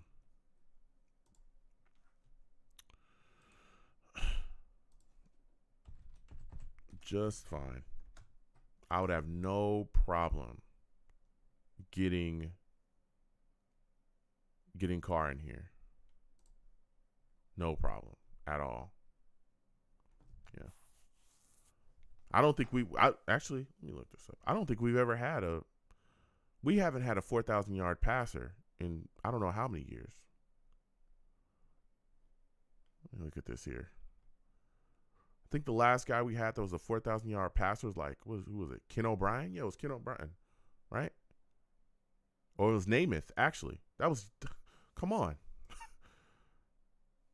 And he threw for 7 yards over 4,000 yards. 7 yards over, so 4,007 yards. Man, like we need to get it together. We must get it together. There's no reason why we should not be looking at Carr at this point. No reason. No reason. None. All right, we back out on the field here, 4th and 4. Val Outlaw says exactly. I feel like Carr is probably the most realistic. I'm starting to believe that the Ravens, let me see here, starting to believe that the Ravens are going to do everything in their power to keep Lamar Jackson. That's a fact. Cowboys offense back out on the field now. Dak Prescott looking to take this snap on 4th and 4. They're going for it, aggressive in the playoffs. Dak takes a snap, drops back. Dak moving after the pocket pressure goes right past him. Wow, stepped up, got the first down. Looks like he ran, took a brisk jog for about 10 yards. Man, he took off. 1st and 10, Cowboys convert on the 4th and 4. Dak Prescott dropping back, finding Pollard. Looks like Pollard got about 7 yards. It looked like he got hurt, though. His leg bended under him really weird. Oh, that was ugly. That was ugly. That was a bad. His leg bended real weird. Oh, it was his ankle. Yeah. Man. This is crazy. Val says, I really don't believe Aaron Rodgers is going to leave. And if he does, he might go to the Raiders. Yeah, I talked about that as well. Once the Raiders move on from Carr, I could absolutely see them, grabbing and getting Aaron Rodgers. There's been a lot of talk. There's been a lot of talk about Tom Brady possibly going to the Raiders as well. I know that some Jets fans have talked about Tom Brady coming here. I forgot who it was. We had a call. I think it was Bill. Talked about Tom Brady. He had a dream that Tom Brady was in a Jets uniform. So there's a lot of things moving and shaking. The Buccaneers will have a quarterback opening as well. So there's going to be a lot of moving and shaking this upcoming year. A lot. Val says, and again, a quarterback that extends the drive with his legs 100%. This is why I want a quarterback that can do that. Yeah, well, we just saw with Dak Prescott. 4th and 4, they come out. He's looking. He sees the opening, takes off. Dak's a mover. He's a mobile guy as well. And he made it happen. Let me know if everything's good, if y'all can hear me well. My sound's good, Let me know. Hawkeye salutes. Hawkeye says we drafted a punter. We need to find somebody to punt. This Braden Mann is so bad. He is awful. When he's not shanking, he's just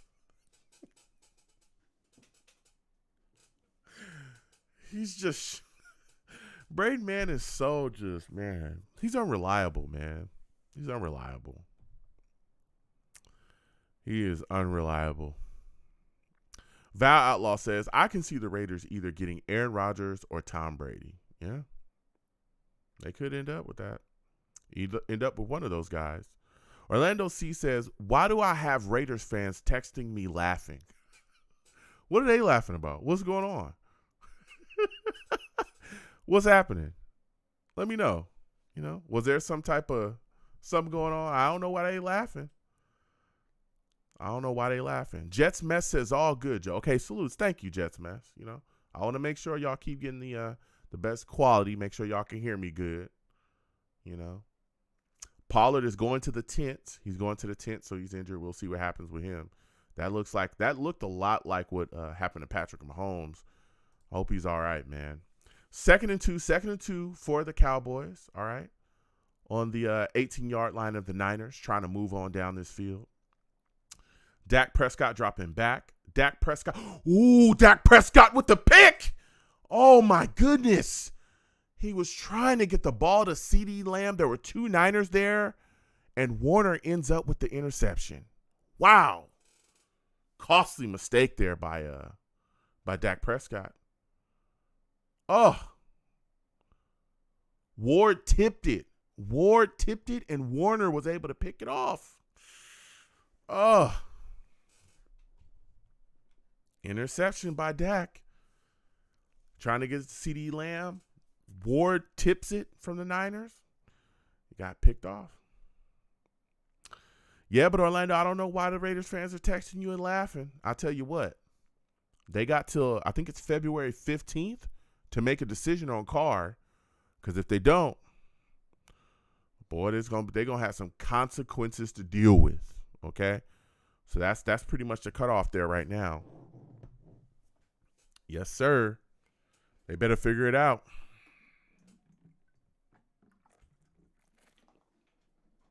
They better figure it out. All right? Let me tell you.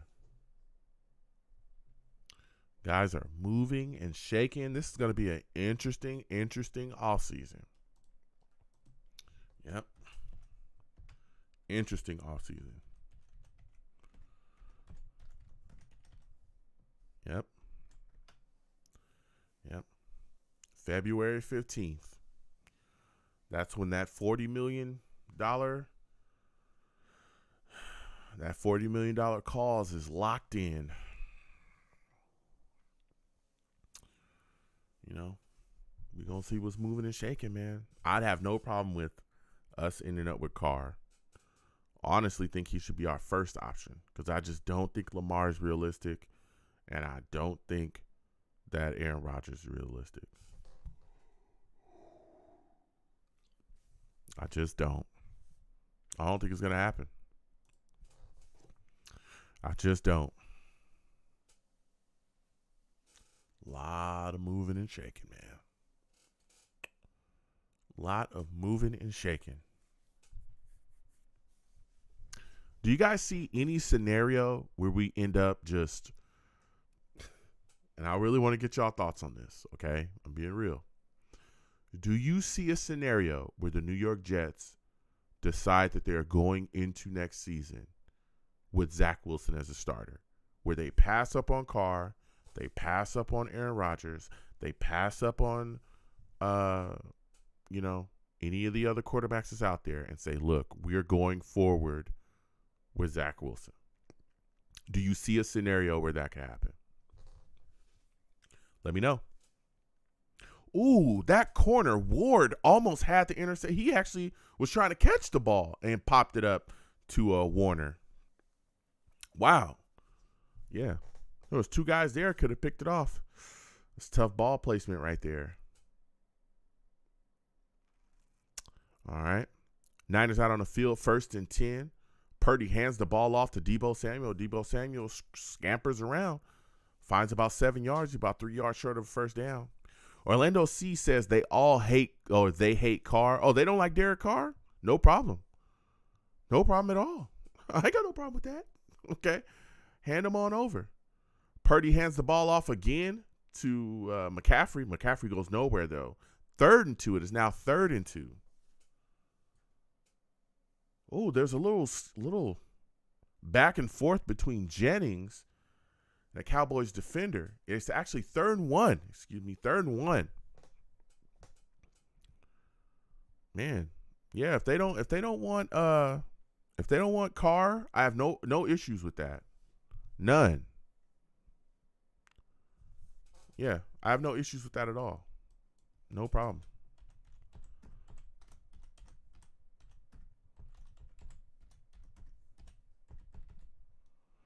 I have no issues with that whatsoever. I'll take them right off your hands. No problem. No problem at all. No problem. And I know some Jets fans, they don't want to trade for a quarterback, but I'm telling you, when you look at Ryan Fitzpatrick holding franchise records, it's insane. It's insane. Man. It's insane. Second quarter, 30 seconds left. 3rd and 1. Purdy trying to find a way to keep this drive going here. Trying to at least get in field goal range to get a score. Purdy lets it go, finds Deebo Samuel for a first down. Deebo picked up about 10 yards there. Let's go. Let's go. Niners call a timeout here. All right.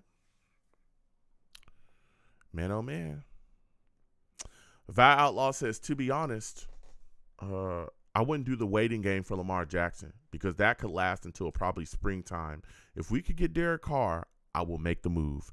Mekhi Becton was trying to recruit Lamar Jackson as well, too. They both went to Louisville. Yeah, they did.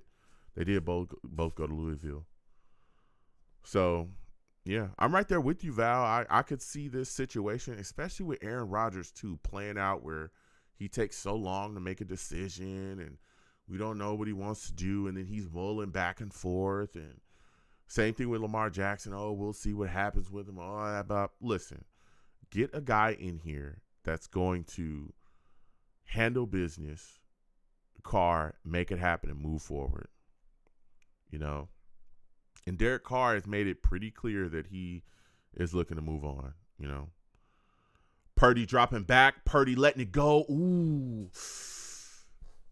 A Cowboys defender just got his hands on Purdy and was able to make that throw really tough. Ball kind of wobbled out of his hands. It was Parsons, yeah. Bruh, Parsons literally just manhandled that offensive lineman. Just threw him.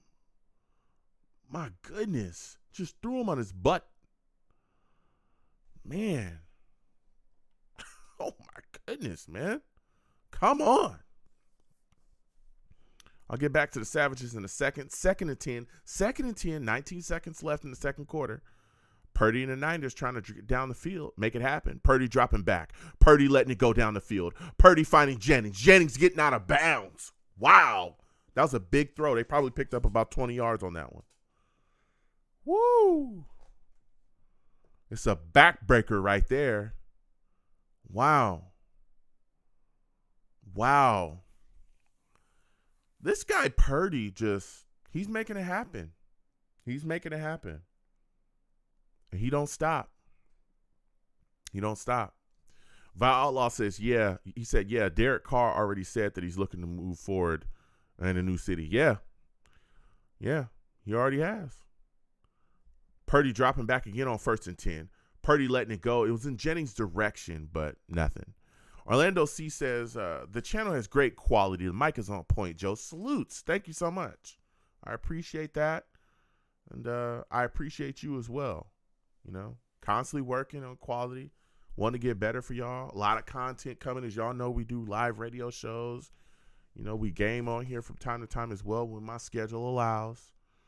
You know, but there's more content coming. Y'all going to see. We're going to have a lot of fun. But I want to make sure y'all can hear and see things clearly and everything, you know, is smooth. 2nd and 10, Purdy dropping back. 4 seconds left on the clock. Purdy looking to get the ball to Samuel out of bounds, and it looked like there's 1 second on the clock. Wow. Wow. Wow, oh wow. Purdy just barely got that out of his hands on time.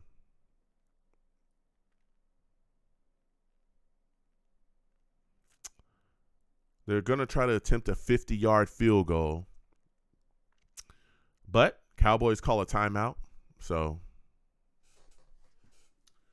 yeah.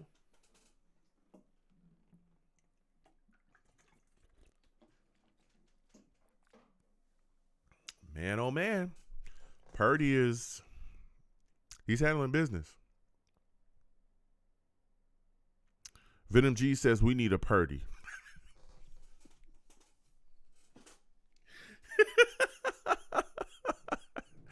Listen. I mean, we do though. We got Mike White. Mike White is a solid option here. I know there's a lot of people for whatever reason that don't like Mike White. I think Mike White is solid. He'd be a solid option too. If we can't get any of those guys, I have no issues bringing back Mike White and improving around him from the offensive line standpoint. Just moving around. All right, Niners line up for the 50-yard field goal. It's kicked, and it's hit. Wow. Wow. 49ers go into the half 9-6. 9-6. Niners been fighting, man. Niners been fighting 9-6. Wow. This has been a very, back and forth game. Slobber knocker. Listen, if Dak Prescott cuts out the interceptions, the Cowboys could be up in this football game easily. He's got to clean it up. There's been some, the decision making there in that, the decision making there in the, in the red zone, some of his throws, he's got to clean that up. He's got to clean it up. But they're still there, 6-9 at the half for the Cowboys. What are y'all thoughts on this game so far? Are you liking it? You liking what you're seeing? Let me know. Let me know. Val Outlaw says, Mike White is a solid backup at best in my... Val Outlaw says, Mike White is a solid backup at best in my opinion. I need a quarterback that could extend plays with his legs all as well, too. But I can't deny his toughness. Okay.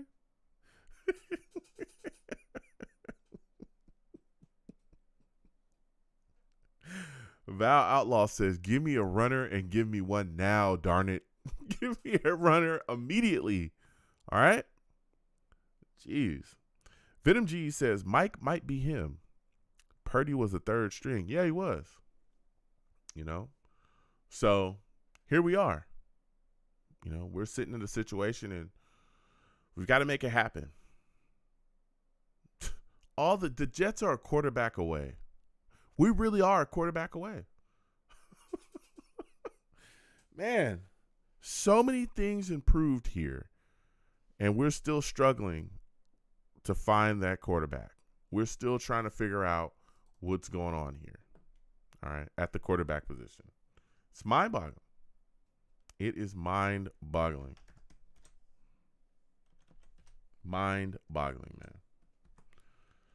I'm just hoping, the Jets make the right decision and bring in someone, that's going to be able to make it happen for us. So,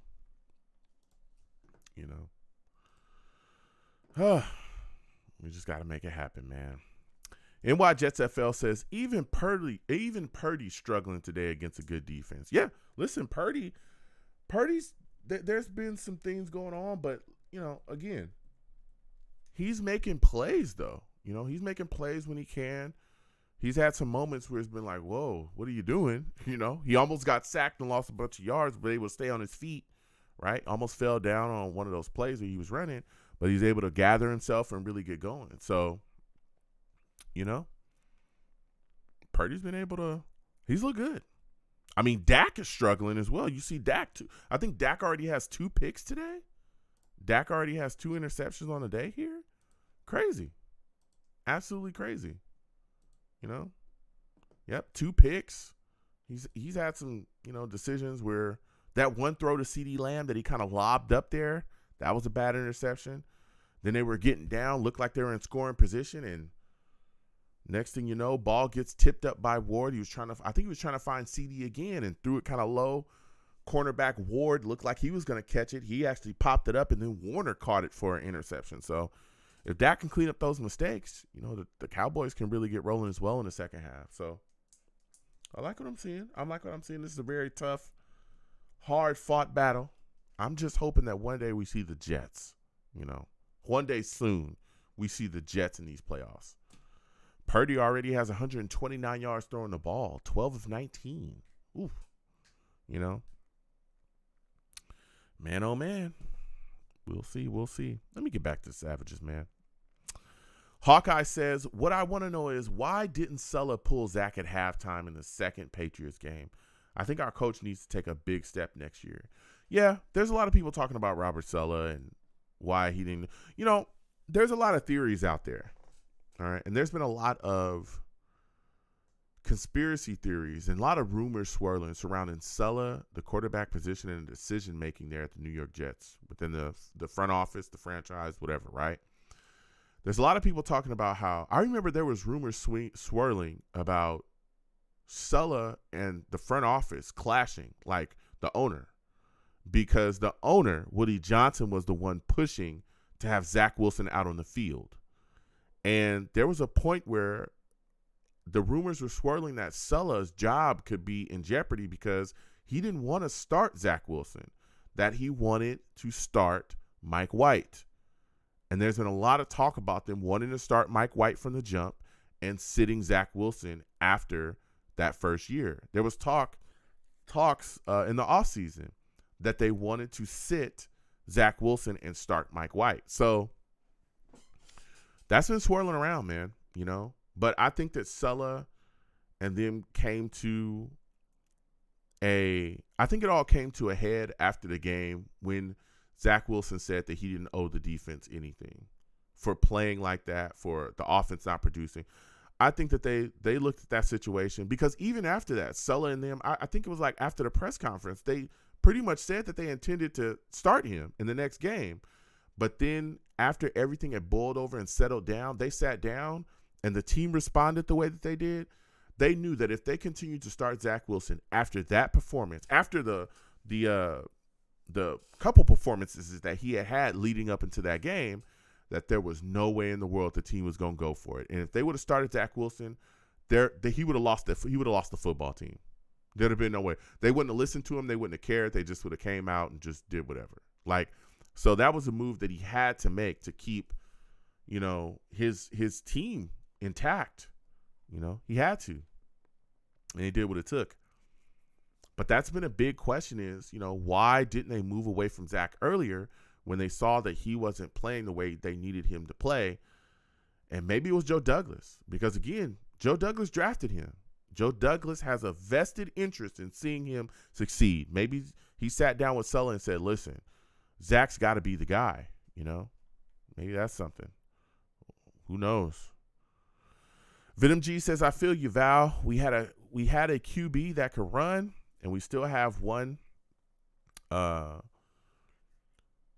We had a QB that could run, and we still have one Sam and Zach, but it's the decision making and processing. Venom G says next year, Joe. We will next year. Okay. All right. Val Law says, yeah. But Zach IQ when it comes to running is not good. So he does it probably once or twice in a game. I would say Sam Darnold was better at it, but you're right. It all comes down to decision making. Yeah. Excuse me. Yeah, the decision making. Listen, a lot of people talk about Sam Darnold. Sam Darnold never was really given a chance to succeed here with the New York Jets. Let's be honest. All right. Did Sam make bad decisions? Absolutely. But Sam never really had any weapons. He never had an offensive line. And my God, the coaching for him was terrible. So he was set up to fail, you know. Val says, were you surprised about the Buffalo Bills getting beat by Cincinnati? I was a little surprised, but at the same time, Cincinnati's a very good football team. I was just surprised with how dominant Cincinnati looked, to be completely honest. Cincinnati walked in and they really, from the get-go, had their foot on the gas. Like they were driving down the field, scoring early. They got things rolling, and it just seemed like the Bills never could really get, you know, into the motion of the game. They couldn't really get cranking. You know what I mean? So kind of is what it is there, you know. But I was a little surprised that Buffalo exited this early. I thought they would at least get to the AFC championships. But Cincinnati, again, a very good football team. They got good wide receivers. We all know that, you know, one of the guys out there, we all know what time it is with him, and he had a lot of guys step up as well. Their tight end played very well today too, so they took care of business. Orlando C says draft Hooker or Milton from the University of Tennessee. We'll see. I don't know if the Jets are going to draft a quarterback in this upcoming draft. I don't think they will, but we'll see. Man. Val Outlaw says, I thought they were going to get knocked out in the AFC Championship game. Yeah. NY Jets FL says the Bills have been inconsistent. Yeah, Josh Allen this year at times has been up and down as well. A lot of people saying they feel like at times he's looked like he's regressed. But salutes Monty in the building. Monty says, Gangrene Gully, salutes to you. He says, what's up, Joe? The Jets will never be winners with Robert Saleh. I told you he was a bad hire. Gangrene Gully in the building, letting it be known. All right. Wow. Why is he a bad hire, though? He took us from being the worst defense in the league, literally, statistically, we were the worst defense in the league, to being ranked the fourth best defensive team in the league. Why is he a bad hire? Val says, yeah, the Bills have been inconsistent. Yeah. Gangrene Gully follows up. He says he means Saleh.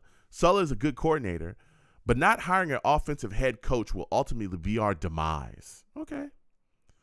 You don't have to have an offensive head coach to be successful, right? The best, one of the best years that we've had, those two AFC championships back to back, that was Rex Ryan. That's our most recent success. Rex Ryan is about as defensive as you can get.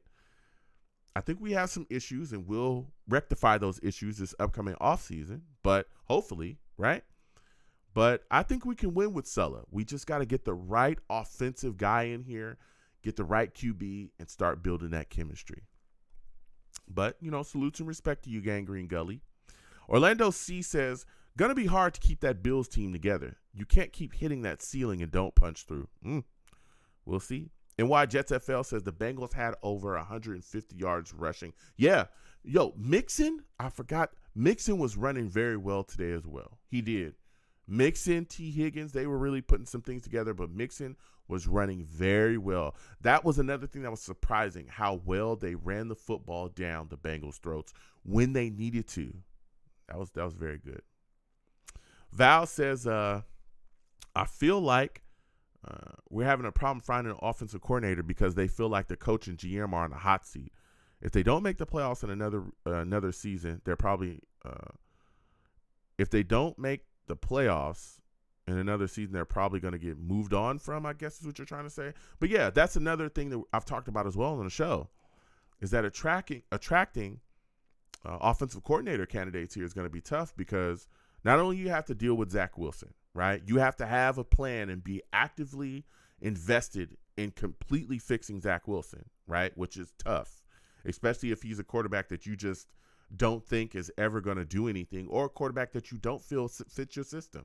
It's like this guy, it's like Christian Hackenberg. No, and I'm not comparing Zach Wilson to Christian Hackenberg. I'm just saying, if you were an offensive coordinator and it's like, man, Christian Hackenberg, this guy sucks. Like, he's not going to be good. Like, he's just not. There's nothing I can do to make him good, So, if a offensive coordinator looks at him and just decides, hey, this guy stinks, he's got to be tasked with fixing him. And then you got to worry about your job security, because essentially, directly off the bat, you have to come out and have your offense together, humming, ready to go. Your offense has to produce. It has to produce, because if it doesn't, we're not going to the playoffs, which is tough because you're going to be in year one. Generally, offenses take about a year to get together and get rolling, right? You're adjusting to a new scheme. You figure things out. Anybody think I'm lying about this? Go watch Mike LaFleur's first year here. The biggest issue on the field was communication. How many games did we watch together where guys were running the same routes because they didn't know what routes they were supposed to be running? How many times were guys running the wrong routes? It was literally like, what is going on out here? Guys, false starts because they don't know the snap count. Like, they were still trying to figure out the scheme together. So, and Mike LaFleur talked about that. How many mental mistakes did we see out there? And after the game, Mike LaFleur would come out and just say, man, I got to do better. I got to get these guys on the right page, get them on the same page. You look at Aaron Rodgers. I think Matt LaFleur got there in 2019, and they had issues implementing the West Coast offense, or the Shanahan offense, right? Getting that together and trying to figure, they had issues, and Aaron Rodgers was there, and they still had issues, getting it together and getting guys on the same page. And then once they did, we saw their offense really get rolling. But you might not have that time here. You got 1 year to come in, Get your offense implemented. Hopefully you got one of the quarterbacks. If not, you might be stuck with Zach Wilson. Oh, God. Then you got to figure out your offense. Then you got to get it rolling. Then you got to understand how to utilize the weapons. And you got to have an offense that goes out there and succeeds. If you can't do that, well, you're probably going to get fired. Your general manager is going to get fired. The head coach is going to get fired, and you're going to go out with them. It's like, dang, that's a lot to put on an incoming offensive coordinator. It is. It's a lot. All right. We're back out there on the field now. All right. Cowboys trying to work themselves down the field. They got the football. Val Outlaw says developing Zach Wilson in 1 year as well as not, there's not a lot of work. Yeah. You know. Gangrene Gully says Sulla couldn't hold Rex jockstrap as a defensive coach. Whoa. I'm not here to say that. You know, Rex Ryan was phenomenal. I'm not here to disrespect Sulla. Dak Prescott dropping back. Dak Prescott on the move. Dak Prescott falls slightly short of a first down for the Cowboys on second down. I think it was 2nd and 7. He might have ran for about 6 yards. It's now 3rd and 1. 3rd and 1 for the Cowboys. Okay. 3rd and 1 for the Cowboys. And again, salutes to everybody watching me, no matter where you're watching me from. Please give the stream a thumbs up. All right. Please subscribe to the stream as well if you haven't already. Exclamation point links in the chat. Okay. Brings up my link tree. My link tree has links to all of my social media platforms. It also has links to all of my other YouTube pages. Please follow me across my social media platforms, and please subscribe to all my other YouTube pages. Content is coming for those. All right. And hit those notification bells when you subscribe so that when I post content, you'll be in the know. Dak Prescott dropping back. Got the ball out to CeeDee Lamb on 3rd and 1. CeeDee Lamb ran for it. Got himself a first down. Took a shot and went down. So the Cowboys continue to move the football down the field here. They're getting ever so close to that 50-yard line, man. All right. Cowboys moving and grooving. They're on their own 43-yard line right now. Dak Prescott with the play-action fake gets the ball out to Dalton Schultz. Schultz gets about 2 or 3 yards and is able to pop up. So, man. Val Outlaw says, I don't think he's bad. I just don't think he's a great head coach. I think he's getting better. And I want to give him I don't want to keep changing head coaches every year. I will give him a year or two. And then Val followed up saying, I'll give him 2 years. Okay, Sulla. I don't think he's a bad head coach at all. He has moments, but every coach, right, has deficiencies and moments. Dak Prescott pitching the ball out to Ezekiel Elliott. Ezekiel Elliott running, gets out of bounds. He might have got about 3-4 yards off that run. All right. It's now 3rd down for the Cowboys. They're trying to find a way to continue down. 3rd and 5 for the Cowboys. And trying to get things moving and shaking here. All right. 3rd down. They're moving at about the 47-yard line. Actually, the 48-yard line. Their own 48-yard line here. 3rd and 5. 6 to 9. Cowboys trying to get it shaken. Dak Prescott dropping back. Dak Prescott delivers the football to Ezekiel Elliott. It was inside. He had to twist his body in. Couldn't bring the catch in. Gets knocked away. It's now 4th and 5 for the Cowboys. Keep in mind, don't sleep. The Cowboys have been aggressive in this game. They might go for it. You know? Man, oh man. Is he going to go for it? Nope, they're going to punt. It looks like they're going to punt. Be aware, it could be a fake punt. Okay? The Cowboys have been aggressive in this football game. Very aggressive. Very aggressive. I'll get back to the Savages in 1 second. All right. Cowboys punt. Anger. Kicks the ball. McLeod. Oh! McLeod! Oh! Niners punt returner trying to bring it out. He actually, ball got smacked out of his hands. Fell down.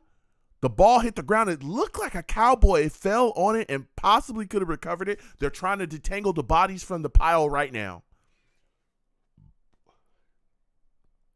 Okay, here we go. They're pointing. Dallas comes up with it. Wow. McLeod, the Niners punt returner. Joseph strips the ball out of his hands and the Dallas Cowboys recover. Wow. This is huge for the Cowboys. This is gigantic. and the Cowboys are able to get down on it. What a recovery. What a recovery. This is crazy. It's wild. All right. They're trying to get it rolling. I'll get to the Savages in a second. Dak Prescott turns around, hands the ball directly to CeeDee Lamb. CeeDee runs for about 2 yards on 1st and 10. It's now looks like about 2nd and 8. Come on. Let's get it rolling. They're trying to feed CeeDee Lamb. We all see that, but they've got to be more effective. Let's get it going. 2nd and 8. 2nd and 8 for the Cowboys after recovering a fumble on a punt return. Whoa. Cowboys moving and shaking. Cowboys moving and shaking. They are now on the Niners' 18-yard line. Dak Prescott dropping back, finding CeeDee Lamb on a short pass. CeeDee Lamb stroking, moving forward. All right, CeeDee Lamb picks up all 8. Looks like he picked up about 10 yards on that catch and run there. First down, Cowboys. First down. Let's go. 1st and goal for the Cowboys. They're in the red zone trying to get to work. Dak Prescott has got to take care of the football here. Come on. Come on. Come on. I'll get to the Savages in a second. Dak Prescott motioning. Ezekiel Elliott coming over. Dak Prescott dropping back. Dak Prescott hits his tight end Schultz. Schultz tackled immediately at the 5. They're at the Niners 5. They're knocking on that door. Are you going to let him in? 2nd and goal. 2nd and goal for the Cowboys. 2nd and goal. Come on now. Come on. Let's go. Come on. Let's see what the Cowboys can do. 2nd and goal here. Dak Prescott under center. They motion CeeDee Lamb. They hand the ball off to Ezekiel Elliott. Ezekiel Elliott just absolutely ravaged and stopped before even getting back to the line of scrimmage. Boy, they stood tall right there. It is now 3rd and goal. 3rd and goal. Bosa was in there, man. Oh, man. Bosa was in there. Bosa stopped all of that. Here we go. 3rd and goal. 3rd and goal for the Cowboys. Come on. Let's get it moving. Let's get it shaking. Dak Prescott dropping back after receiving the snap. Dak Prescott letting it go to Ezekiel Elliott. Ooh, the ball got popped up. Ball popped up off of Ezekiel Elliott, and man, they are lucky that that ball fell down. There was some Niners over there, but the ball fell incomplete. Whew. Lucky that that wasn't picked off after getting tipped up. It is now 4th and goal. It looks like they're lining up for a field goal. Now, keep in mind, man,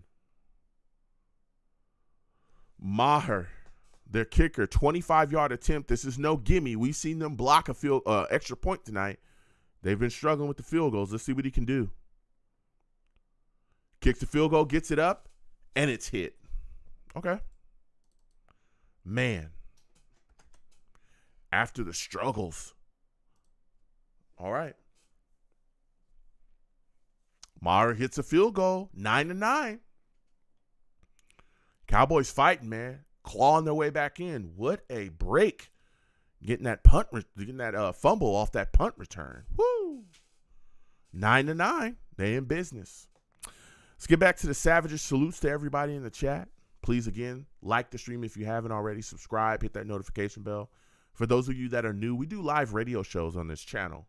We're Jets fans over here, but we're watching, Cowboy games. We watch, or Cowboys and Niners games. We're watching playoff games, So we do live game reactions on here too, but we do run a live radio show.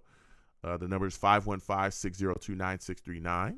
For those of you, that don't know that. So call in, during the week and check it out. Let's get back to the Savages in the chat. Gangrene Gully says we have to get a retread offensive coordinator. We don't have many options. I say we give Nate Hackett a try. Okay, you want Nathaniel Hackett. I respect that. I talked a little bit about him earlier. I'm not against him at all. He's a guy I like as well. He has some history as well working, with the Shanahan offense. We saw him work with Matt LaFleur, out there in Green Bay. So that's something we can bring in, And again, a lot of people talk about him. Oh, he's such a bad head coach. He's not going to come here to be the head coach. All we need him to do, right, is come in here and be a solid offensive coordinator, which I believe he can do, So I think he'd be nice. I know that they've interviewed some people as well. But like you said, Monty, I think a veteran guy is what we need here. Bringing in a new guy and having all the pressure that he's going to have on him, man, it's going to be tough. You're bringing in a new guy, and he's got to implement his system. He's got to get his chops as well as an offensive play caller. He's got to figure out how to fix Zach Wilson. He's got to figure out how to utilize all the weapons we already have here and fit them within the scheme. Man, that's a lot to ask a guy, man. It's a lot to ask him to do all of that and have everything year one. You got to have everything humming and snapping year one. They better go out there and execute tremendously off the bat year one. That's a lot to ask him. Man. Val Outlaw says, was he surprised how the Giants came out last night? Or was I surprised? Yeah, I was surprised they came out and looked like that. But, they played a tough Eagles team. That Eagles team is ready to go. That was another team that came out, foot on the gas off the bat. They were hot and, ready to go. It just wasn't the Giants' night. But, again, the Giants are a team that's rebuilding. Year one of the rebuild, and they looked, really good under Dable. So, things are moving. Niners trying to take a kick back here. Oh, kick. He's running. Ooh, he took a shot out of bounds right there. Niners got a really solid return off the kick return there. So that's a good move for the Niners. Getting some good field position right here. Yeah. Man, oh, man. Things are moving and shaking. Man, oh, man. Whew. Things are moving and shaking. Let me tell you.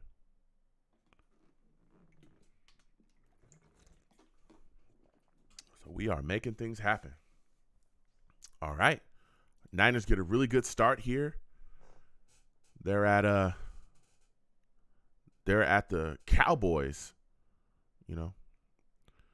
47-yard line. They hand the ball off to McCaffrey. Purdy does, and he gets a decent gain right there.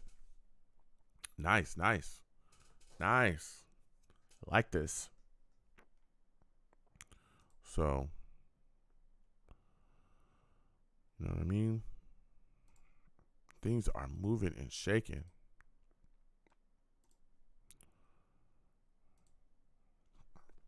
Moving and shaking. Man, oh, man. Come on now. Here we go. 2nd and 5. 2nd and 5 for the Niners. Trying to find their way. Purdy handing the ball off to Deebo Samuel. Ooh, he's caught in the backfield by D-Law. This Cowboys defense is serious. They don't joke. They don't joke around, and they're not looking to play. They're not playing any games. They're not playing any games whatsoever. Wow. Nice. Nice. Let's go. 3rd and 9. Niners trying to find their way. Purdy dropping back on 3rd and 9. There's a rusher in Purdy's face. He was letting it go. It looked like he was trying to get it to McCaffrey, but the throw was rushed. Safety blitz for the Cowboys. Put some pressure on Purdy. Man, Cowboys defense steps up and gets a big stop right there. Big stop. See what they do here. They're lining up to punt the football. That's a big stop for Dallas. They got to score. They're in the game. Things are tied up. Can they capitalize on this opportunity? All right. Niners punting. All right. Wisnowski punts. Ball's up. Oh, it took a 49er bounce. Looks like it's inside the 10-yard line there. All right. This is a fight, man. This is a dog fight right here. It's a dog fight. Straight up and down. It's a dog fight, man. This is a dog fight. Okay? Listen. Dallas, they're not going to move an inch. The Niners don't want to move an inch. Listen. They want respect, all right? They want straight up respect. Real talk. And they are not joking at all. They want their respect. Real talk. They want it, and they want it now. Come on now. But yeah, we'll see, man. We'll see what the Jets do here. It's going to be very, very interesting. Going to be very, very interesting. Very interesting. Let me tell you. So many things going on, man. So many things going on. I'll tell you what. The Jets got some things to figure out as well, and hopefully we'll be able to figure them out and be in the dance one day. You know what I'm saying? Purdy's looked solid, though. He's looked very solid in this game. I'll tell you what, if Dak Prescott can clean things up, you know, with his throwing ability, if he can, you know, cut out the interceptions, he's already got 2 picks, but better ball placement, just continue to push drives, the Cowboys could be up in this football game easily. I know they're trying to force feed CeeDee Lamb, but to get him going, but there's other options out there as well they should take advantage of. Schultz is a guy I'm surprised hasn't had a bigger game. I think Schultz only has 9 yards so far. So we'll see what's going on here. See what they can come up with. They got to make something happen. They got to make something happen. Absolutely got to make it happen. Got to get it rolling and shaking. You know, if the Cowboys can get a score on this, that'd be huge. Be gigantic for them. Gigantic. Come on.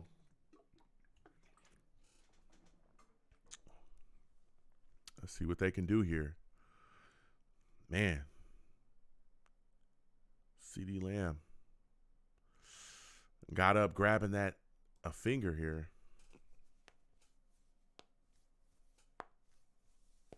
Man. All right. CeeDee Lamb. He out there on that field. So is this Cowboys squad. I guess Tony Pollard is out for the game. He's got a little bit of he's got an ankle sprain here. First and 10 for the Cowboys. On their own 9-yard line. Dak Prescott dropping back. Dak Prescott letting it go. Dak Prescott looking for CeeDee Lamb. Got pushed. Still caught the ball. That's a big catch right there for CeeDee. Wow. Flag is down on the ground. It is definitely for pass interference. It should be for pass interference on a Niners corner. Wow. He beat Armstead clean. Yep. Man. Whoa. Whoa. Whoa. He caught Lenorm sleeping. All right. Cowboys now with a big explosive play right there. That's huge for them. First and 10 for the Cowboys near the 50-yard line. On the 50-yard line. Man, that's a big, big throw there by Dak Prescott. Big confidence builder as well for this Cowboys offense that's been up and down. Up and down today. Come on. That was a nice catch. Nice catch by CeeDee Lamb. Ooh.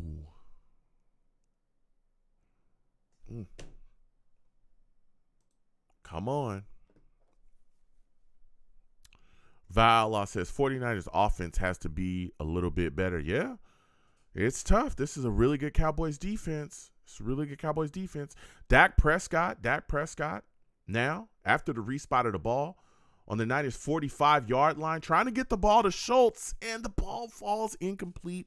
Niners defender tipped the ball away there. Man, this is a dog fight. This is a straight up dog fight, bro. A dog fight. You heard me? You heard me. Okay?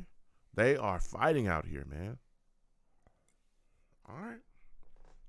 Here we go. 45-yard line.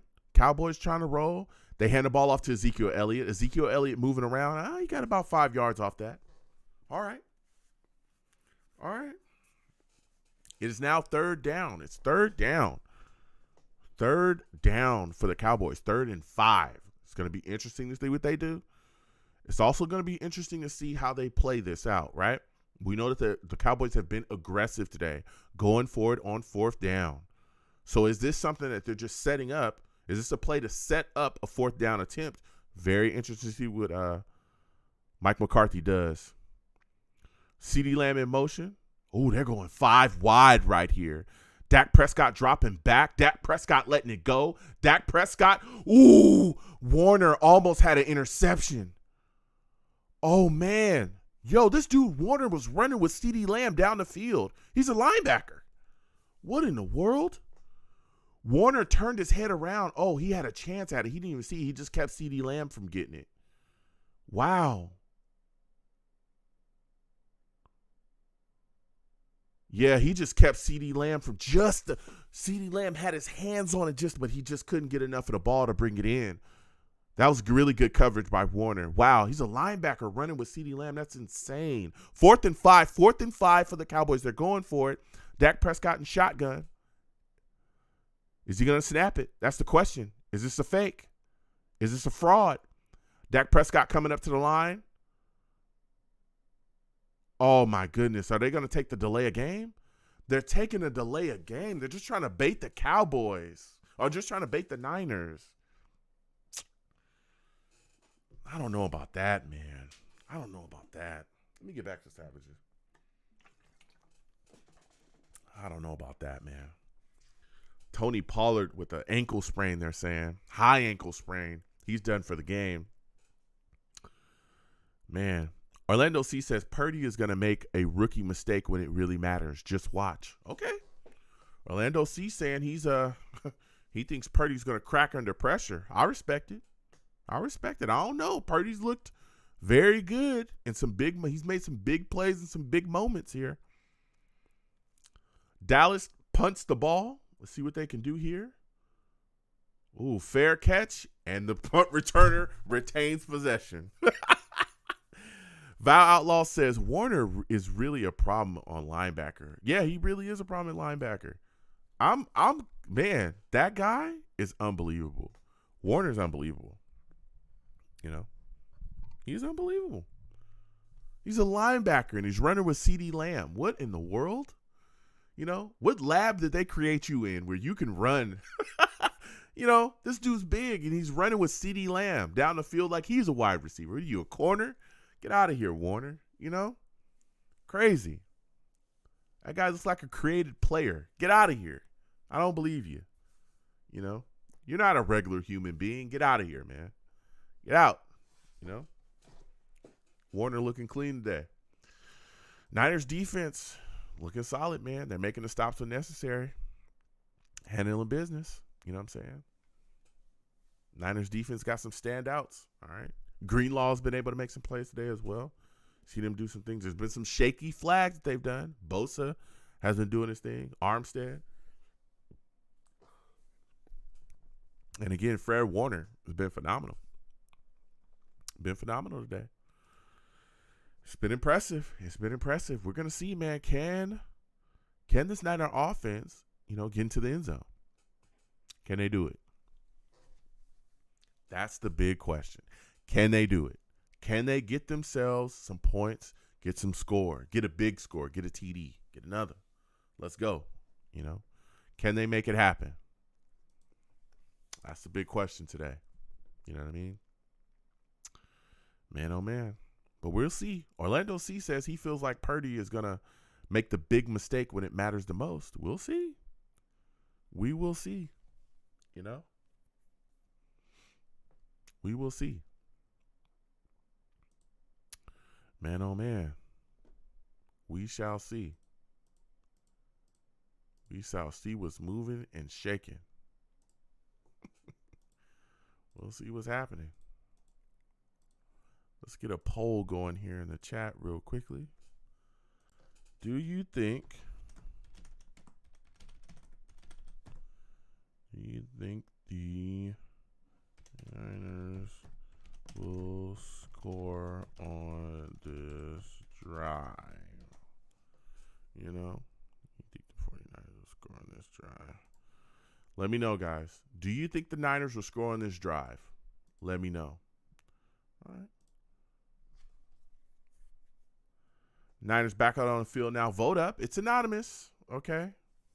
We'll see what happens. 1st and 10. 1st and 10 for the 49ers. They might have they caught Dallas off sides. Oh.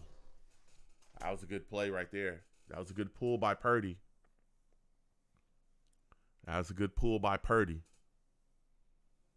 We're going to see. Neutral zone infraction called on Dallas. That's a penalty right there. That's a penalty.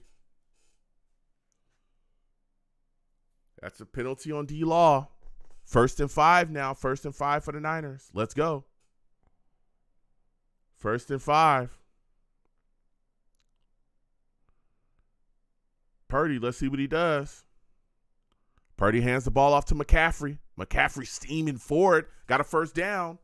Ooh. We're going to close the poll in a second. We're going to close the poll in 3, 2, 1. We're closing it up. 80% of you say yes, the Niners are going to score on this drive. Only 20% say no.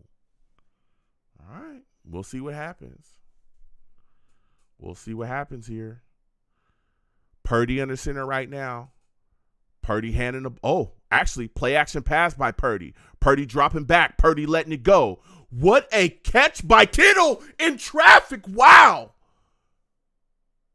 George Kittle. Wow. This man is unbelievable.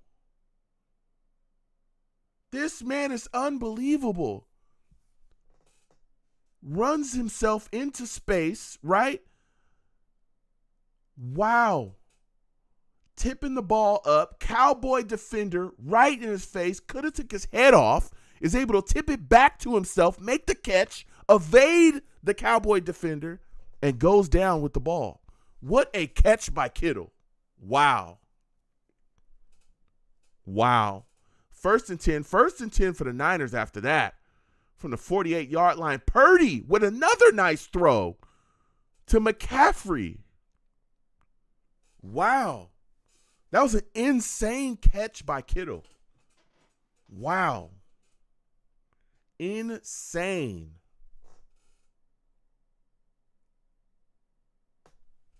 Whoa. What a play right there. 2nd and 3 for the Niners offense. Rolling back out on the field. Hands the ball off to the running back, McCaffrey. McCaffrey picks up the first and some yardage. There's a little bit of a skirmish between Jennings and a Dallas defender. Jennings got to watch that, man. I feel like he's going to continue to get into these little skirmishes, and eventually it's going to cost the Niners with a flag. Val Outlaw says, and looking at all these offensive plays throughout the playoffs, we got to get better. Yeah, we do. We get the right play caller. Val Outlaw also says that was a good catch by Kittle. Yeah, it was a good catch. George Kittle will be doing his business. Here we are. 1st and 10 again for the Niners, marching down the field. All right. On the 31-yard line, they hand it off to McCaffrey. McCaffrey moving down the field. He might have got 8 yards on that run. Wow.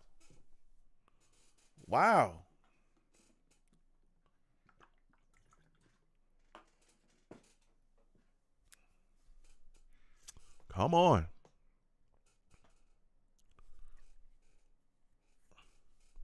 Come on now. Second and two for the Niners. They're trying to find their way. They're trying to handle their business. Come on now. Here we go. Purdy hands the ball off again. Hands the ball off to Mitchell, and Mitchell clearly gets a first down there. Looks like he picked up about 5 yards. Wow. Val Outlaw says, if I'm the 49ers, I will keep running this ball. Dallas is giving up the run this drive. Yeah, they're moving and shaking. They are moving and shaking here. Come on. Come on, guys.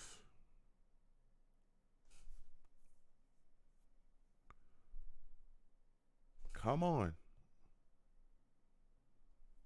Let's see what Purdy does. Purdy hands the ball off again to Mitchell. Mitchell gets about 2 yards. Dallas starting to kind of seize up on that run, man. Got to make things happen. Come on now. Let's make something happen here. Come on. See what the Niners can do here. See if they'll be able to handle business. Purdy's on 2nd and 9. Purdy's still moving and shaking. Purdy takes a snap. Purdy, with a quick, he almost made the mistake. Purdy tried to get a quick ball over to Ayuk, and he almost threw it to a Cowboys defender. Ooh, that was close. It got tipped up by Barr. Oh, it went straight through the hands. Straight through the hands and dropped by a Cowboys defender. Diggs had it. Whoa. Boy, that was lucky right there. That was a lucky one. Purdy dropping back on 3rd and 9. Purdy swallowed up by the Cowboys defense. D-Law with the sack. But there is a penalty flag. What's going on here? What's happening? Wow. Oh, yeah, there's definitely a penalty. There's definitely a penalty. Yeah, there's a penalty. Whoever was holding Kittle. Yeah, that's on Wilson. Wow. Wow. He grabbed Kittle and literally just threw him to the ground. Wow. Wow, wow, wow. That is a backbreaker there for the Cowboys defense. They had him. All right, Purdy, now fresh set of downs, 1st and 10. Deebo Samuel's in motion. He's moving around. They hand the ball off to Deebo. Deebo's moving and shaking. He's trying to reverse field here. Flag down on the ground again. Deebo brought down. I mean, that play went nowhere. It went nowhere. Let's see what happens here. Come on now.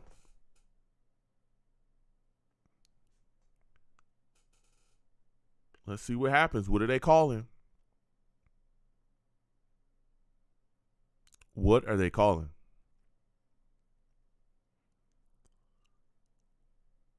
Holding on defense. Wow. That is huge. Went from a loss on the play. And now, and I mean, he did grab him. Unbelievable. 1st and goal now for the Niners. Penalties have been so costly here for the Cowboys defense on this drive. Unbelievable. Val Outlaw says, I cannot lie. Some good plays. Some good plays from the 49ers, and I'm loving it. Yeah. Yeah, man.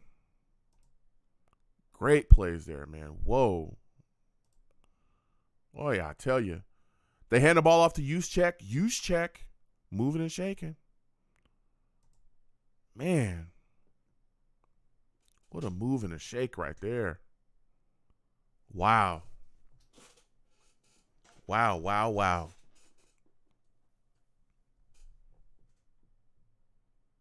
man, use check. The Niners are handling business, man. The Niners are handling business. Whoa. Let me tell you, they are doing what it takes.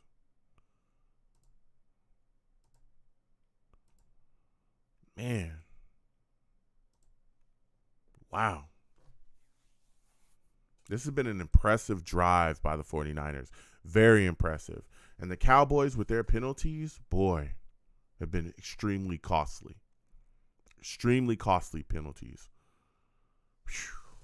Man. Critical penalties, man. Critical penalties in tough times. You can't do it. It costed the Cowboys so much. So much. The pass interference call, the holding call has helped the Niners extend. Niners have just been handling business, man. Handling business. Wow. Wow. Wow, wow, wow. It's completely crazy. Completely crazy. Val Outlaw says, I cannot lie. 49ers got some good plays. I'm loving it. Yep. He also follows up saying, kind of similar to the Chiefs in a way. Yeah. I mean, they've been able to put some things together, and Purdy, again, stepping up in big times. That's huge, man. That's completely huge. Completely huge. Handling business. Niners have looked good, man. They've looked really, really good. But again, Cowboys have had some costly penalties that have put them in bad situations. Really rough and tough situations.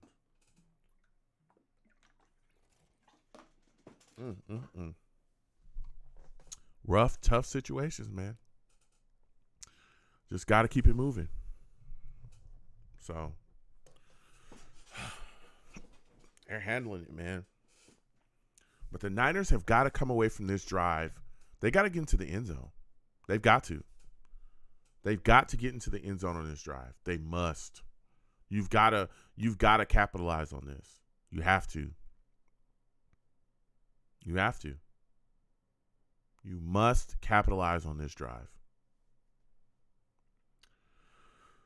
Second and goal, man. Second and goal for the Niners at their 3-yard line.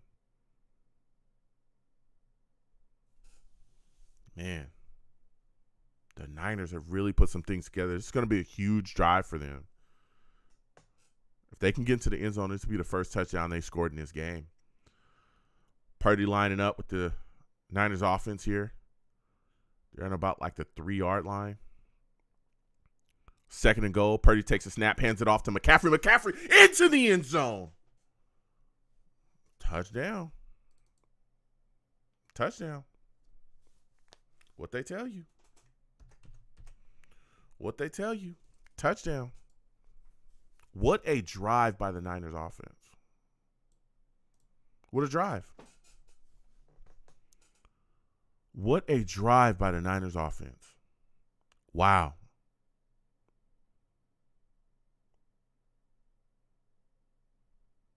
McCaffrey handling business.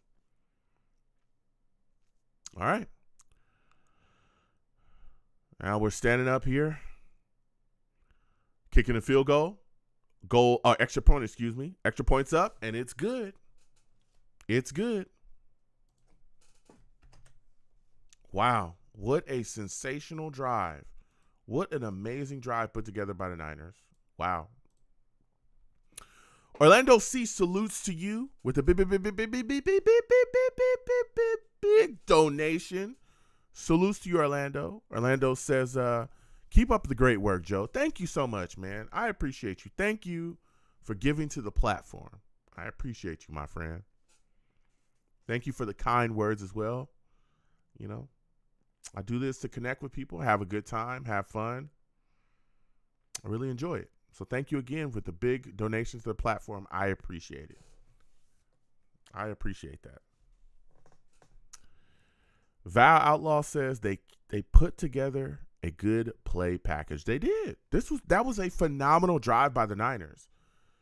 And what's tough is, again, the Cowboys, so many costly penalties on that drive to help extend their drive. They almost had Purdy, Greg Kittle with the pass interference, or the holding call, on Greg Kittle. That was tough.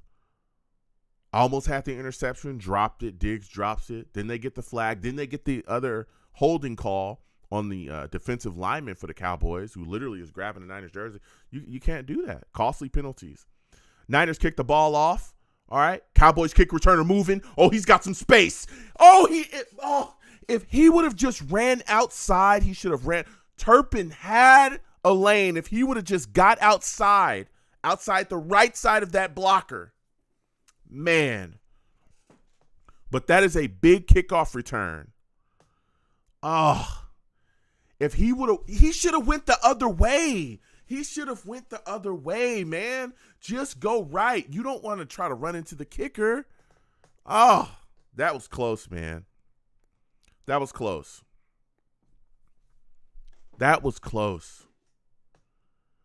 All right. Dak Prescott finding CeeDee Lamb early with a quick throw. CeeDee Lamb hits, spun around. It's a flag up.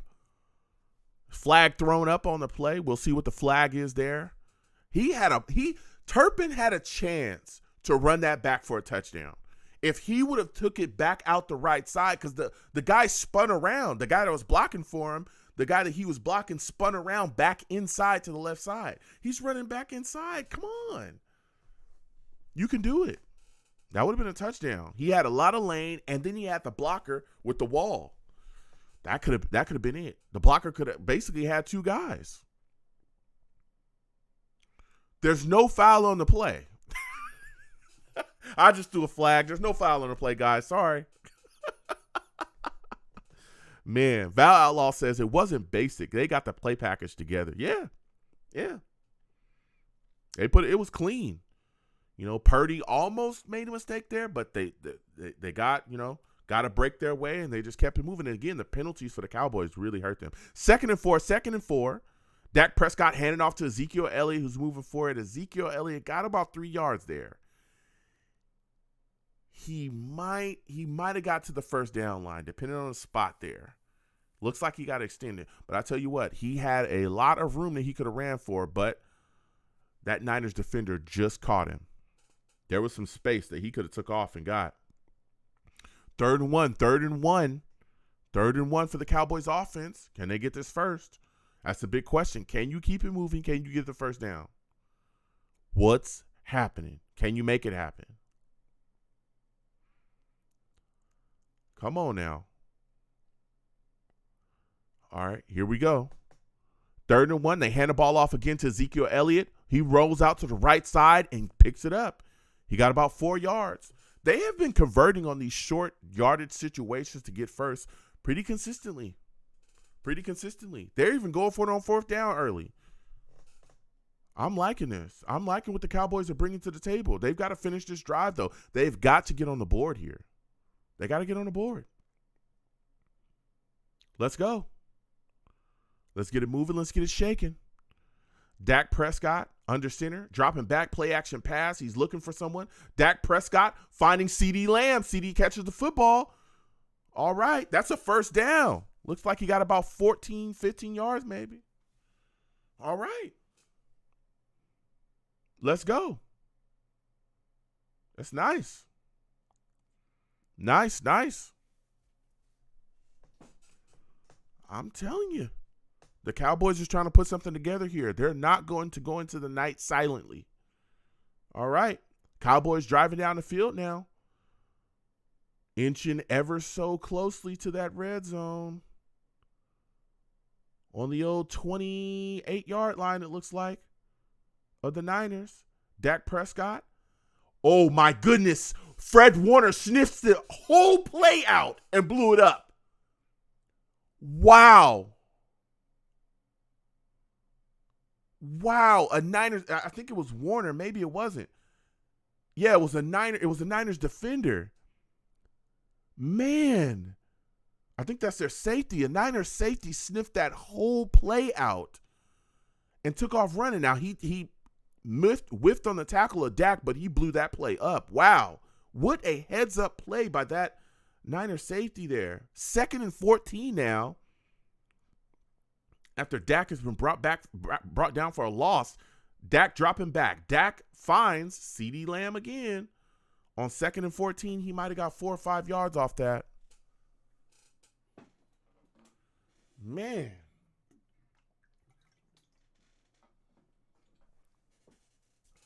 Third and eight. Come on now. 3rd and 8.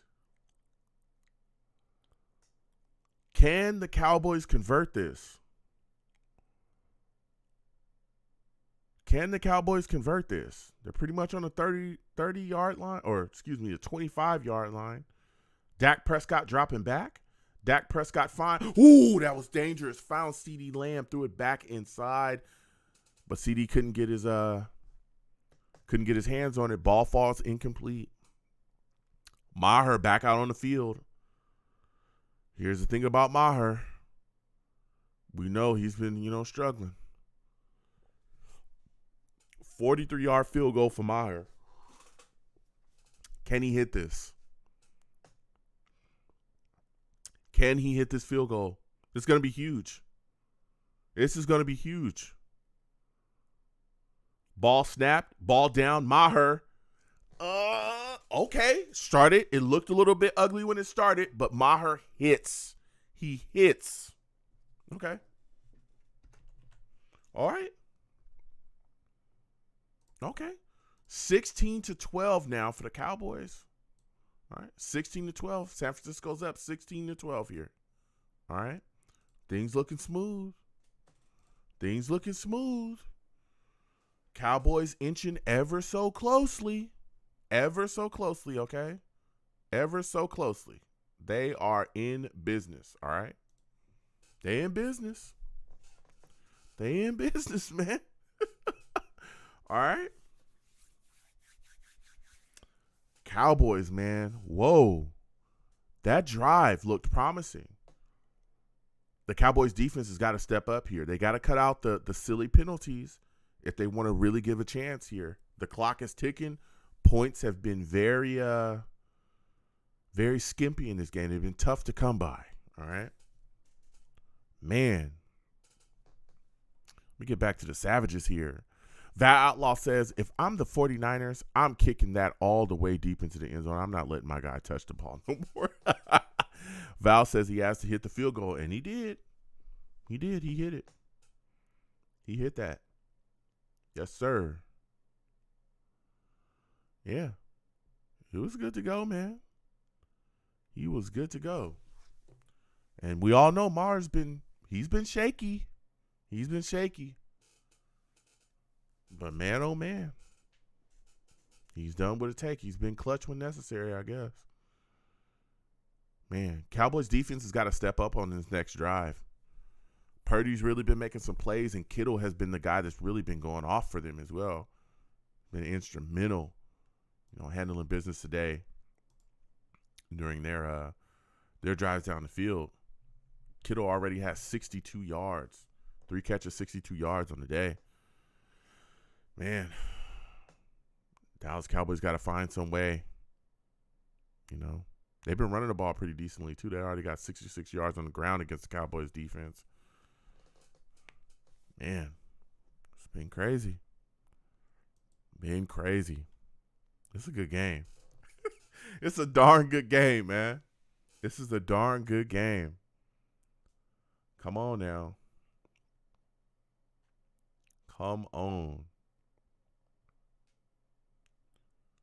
Come on, man. Let's get it rolling. Let's get it shaking. Come on. Purdy and them boys back out on that field. Purdy and them Niners, they're going to be on the field in a second. That offense is going to be on the field. Cowboys about to kick the football off here. Salutes to y'all, man. Everybody watching me, no matter where you're watching me from. Cowboys kick the ball off here. All right. Okay, kick that out of bounds. All right. Kick that out of bounds. Man, oh, man. What are y'all thoughts about Rihanna getting that Super Bowl halftime show? I'm kind of excited about this. I'm excited to see what she's gonna do. I like Rihanna. She's got some good music. She's always been a solid performer as well. I'm excited to see what she's gonna bring to the table. I'm hyped up. All right. Let's move and shake here. Let's see what we're going to bring to the table. All right. Purdy out on the field, man. Niners. Purdy dropping back on 1st and 10. Purdy letting it go and finding Kittle. Early. Easy first down. Easy first down. It looks like about 17 yards. Man. Man. The timing, the quickness. Purdy is so impressive, man. So impressive. 1st and 10. Easy. Easy set of downs. New set of downs. Fresh set of downs for the Niners here. Purdy again, 1st and 10. Purdy handing the ball off to Mitchell.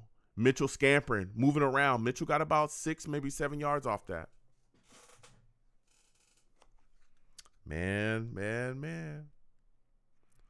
Moving and shaking. Shaking and baking.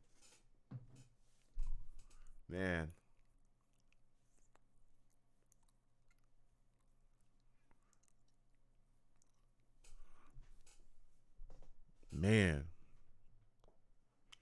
Come on now.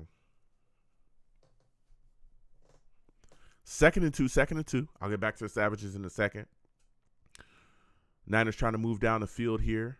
Purdy hands the ball off to a running back, gets nothing. It's going to be 3rd and 2.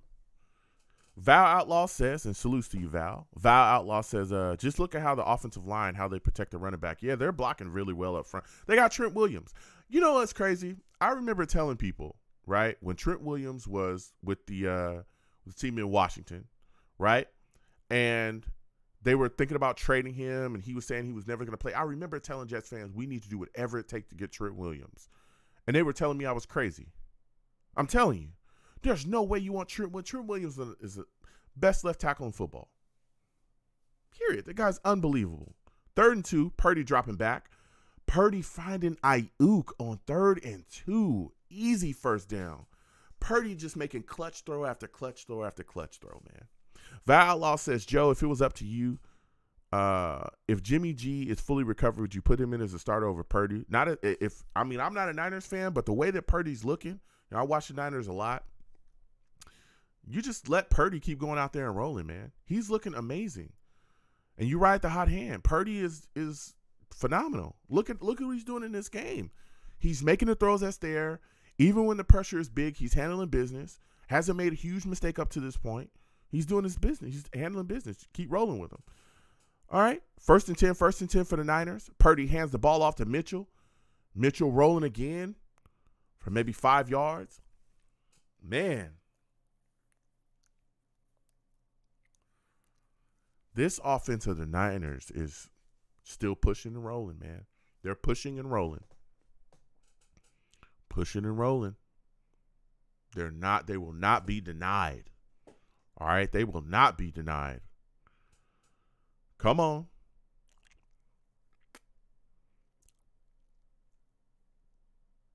Come on now.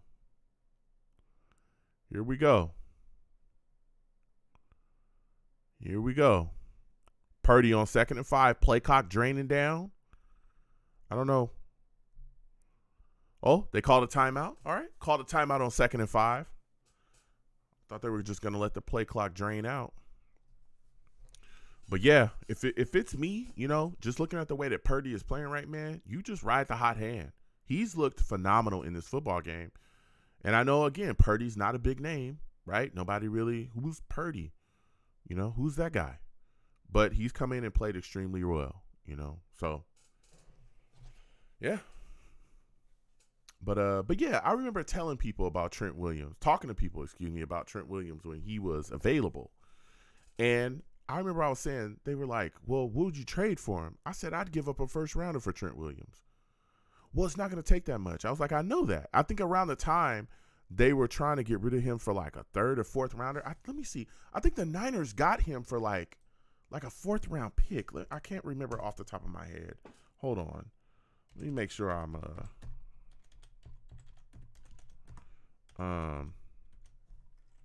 what did they didn't trade much of anything for him. They sent a 5th round pick in 2020 and a 2021 3rd round pick for Trent Williams, the best left tackle in football. I remember I was saying like, yo, I'd give up 2 4th rounders for him. Easy. I'd give up a 4th and a 2nd. And they were like, people were like, no, we need to keep our – and I'm like, dude, this is Trent Williams, the best left tackle in football. Well, you're going to have to pay him. Yeah, that's what you do with the best players in football. Yeah, he's going to be here. Now look at the Niners offense. They just run behind him all day. He just destroys people. Yeah, he was playing tackle. I don't want to say their names because, YouTube, and they've since changed their names. But, yeah, now they're the Commanders, I believe. Before they were just the Washington team. So, yeah, he was playing left tackle, for Washington. And, bruh, he was unbelievable. I remember, I think the dispute with him in Washington was I think they found like a cancerous cell or something, and the Washington medical lied to him about something, lied to him about the cell or the cancerous patch or whatever, and he said he would never play football for them again, ever. And everybody thought that they would be able to get smooth things over, and he said, I will never put on that uniform again. And he held his word. He didn't. They had to trade him. He said, I will never play for you ever again. Ever. Yeah. I mean, it was a long process, too. Man. Yep. It was big, man. It was big. But, man, he was on the market. I was hoping we would land him, but we didn't do nothing. We didn't grab him. But that's okay. We're all right. But we could add Trent Williams. I'm just saying. Second and five for the San Francisco 49ers offense out on the field. Purdy handing the ball off to Mitchell. Mitchell moving and scooting. Mitchell got about 3 yards off that. Man. Big third down here. Can the Niners convert? Can the Niners convert on third down? All right. 3rd and 3. 3rd and 3 for the Niners. Can the Cowboys defense get a stop? That's the bigger question. That is the bigger question. Can the Niners defense, or can the Cowboys defense get a stop? It is 3rd and 3. 3rd and 3. All right. Empty back. This looks like it could be a screen. All right. Purdy dropping back. Purdy, easy pitch and catch to McCaffrey. Easy pitch and catch. Wow. Never had a chance. That was about a 6-yard catch. First down, fresh set it down for the Niners. Wow. Wow.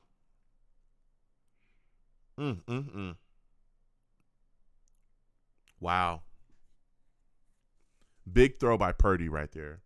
Big conversion by the Niners offense. The clock is ticking. 6:15, 6:4. It's rolling down. Niners get a fresh set of down. Score is 12-16. Niners are up. Purdy under center. Purdy turning around, handing the football off to Mitchell. Mitchell moving and scooting. Maybe he got about 3 yards off of that. Man, 49ers are handling business. They're handling big business. Val Outlaw says, I would have definitely have paid if we would have never have been in a bad situation as we are now with Mekhi Becton. Yeah. Val Outlaw says, Joe, what is the exact date that Derek Carr has to get traded? Before February 15th. Because February 15th, there's a thing in the clause in his deal that kicks in where they have to pay him $40.4 million. So they have to figure something out before February 15th. All right. Purdy turns around, hands the ball off to Mitchell. Mitchell shedding tacklers, running forward with power, gets a first down. Another fresh set of downs for the Niners. This run blocking is unbelievable. Man. These run schemes, all this stuff, oh my goodness. It's unbelievable. What we're seeing here, this Niners offense is in sync and it is impactful. They are not playing any games. Not playing any games at all. 1st and 10 for the Niners, fresh set of downs. Purdy handing the ball off again to McCaffrey. Ooh, McCaffrey goes down, didn't get anything. Went down before the line of scrimmage. He actually might have lost a yard. Or was that Mitchell? That was actually Mitchell, excuse me. Might have lost a yard there. Woo! Man. Val Outlaw says the 49ers have momentum right now. They do. They do. They're moving and shaking, man. They are moving and shaking. 2nd and 10 for the Niners. Val Outlaw says I would have definitely gave up a 4th for him. Man, Val, listen. I was talking to Jets fans left and right that literally was like, he's not worth a 4th round pick. I would never trade. I'm telling you, it was crazy. It was crazy. 2nd and 10, Purdy, sidearm, throws the ball into the dirt. The play just got busted up. Man, I remember I was talking to people, Val, about Trent Williams. And when I tell you, Val, because people were trying to say he was injured. He's been injured 2 years in a row. I said, no. Oh, that's what it was. He was sitting out. That's what it was. Oh, it's kind of coming back to me now. He was sitting out. So he literally sat out the entire year because he told them whatever it was, they were trying to tell a story, but he came out. I remember he had said something like the medical staff had jacked up something with him and it was like a cancer cell or something that they had found. Purdy dropping back in pressure and then gets brought down. He gained about 5 yards on that on 3rd and 10. It looks like Cowboys get a stop here unless the Niners are going to go for it. And whatever the medical issue was, he no longer trusted the medical staff and he didn't trust the franchise. And he told them, I'm never going to play for you again. So you need to trade me. Basically, I'm never going to play for you. Get me out of here. And they tried to call his bluff and he really didn't play. He didn't show up, nothing. No practices, nothing. He's not showing up, nothing, right? So Niners are now lining up for a field goal here. 28-yard attempt for Robbie Gould. You know, he's usually money from here. Go up, balls up, kicks, boom, it's good. Yep. All right. 7 points. 4th quarter, 3 minutes left. The game is in Dak's hands right now. The game is in the Cowboys' offense's hands. What can they do? So I'm talking to Jets fans and I'm telling them, hey, listen, this guy Trent Williams is unbelievable, okay? He's unbelievable. I watched Washington for quite a bit, you know. I try to watch other teams as well when I'm moving around, even though sometimes it sucks, especially if the Jets lose. It's very hard for me to watch football when my team loses really badly, right? But I was telling people, listen, this guy Trent Williams is never going to play for – oh, Joe, he was hurt because he had got something that happened the year before where he had got hurt.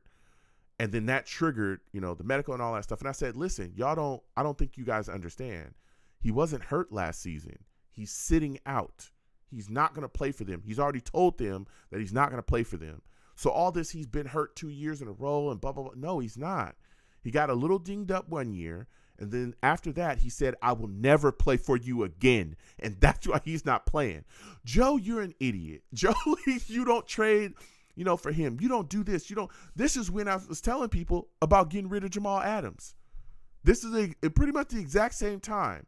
I told people we need to trade a little bit of capital for Trent Williams, pay him, keep him a Jet, right? Help whatever quarterback that we were going to have. Because I think that might have been the time we had Sam. Yeah, it was. I think Sam was already here. I said, we need to help Sam and protect him. We don't have nobody to protect him. This guy's getting killed. I said, we need to get rid of Jamal Adams too, because this guy is a head case, and you guys don't see it, but I do. He's going to blow this thing up, and he's going to try to get out of here because he's a front runner. He's not he's not going to sit through a rebuild. He's not going to do that. Either you win with Jamal Adams or he's going to be gone. He's not a guy you can build with. Oh, Joe, you're an idiot. Oh, Joe, Jamal Adams, we need to keep him for the rest of his career, and I would never trade for Trent Williams, blah, blah, blah, blah, blah, right? And now look where we're at. Look where we're at now. Yeah, we still got to figure out the tackle position, but hopefully Mekhi Becton comes back healthy.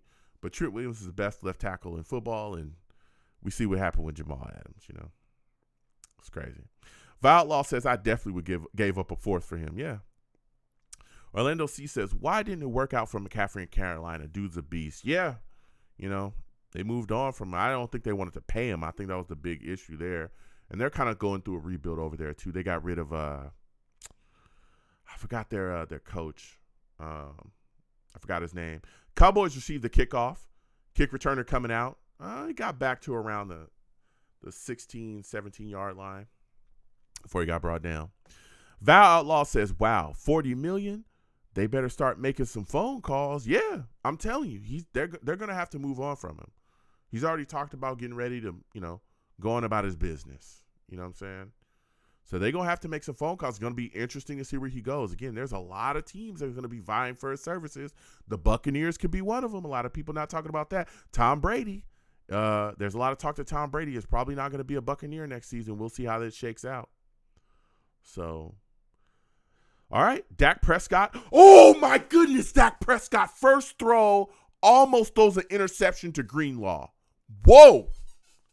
Dak Prescott, what are you doing? What are you doing, dude? What are you doing, bro? Bro, they gotta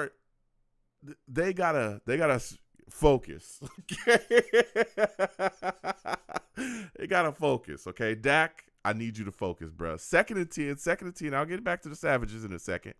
2nd and 10, Dak Prescott. Shotgun. Dak Prescott dropping back. 4-man rush on Dak. Dak letting it go down the field. Oh, my God. Dak had a guy open. Gallup was wide open, and Dak couldn't get enough on it to put it out in front of him.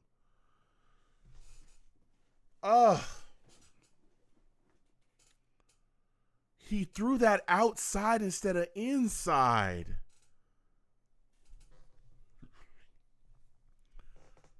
If Dak throws that ball straight inside and in front, Gallup, that's a touchdown. There was no one that was going to catch him. 3rd and 10, Dak Prescott dropping back. Dak Prescott going to get sacked. Oh, yeah, he's coming down, and he gets brought down on 3rd and 10. Wow. This Cowboys offense has got to wake up. Whoa. Frisco's defense is awake. They're woke. And you got to get it together.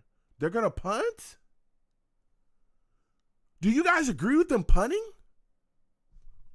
What in the world?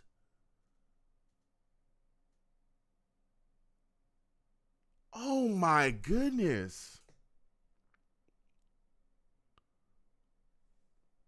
I don't know if I agree with that punt.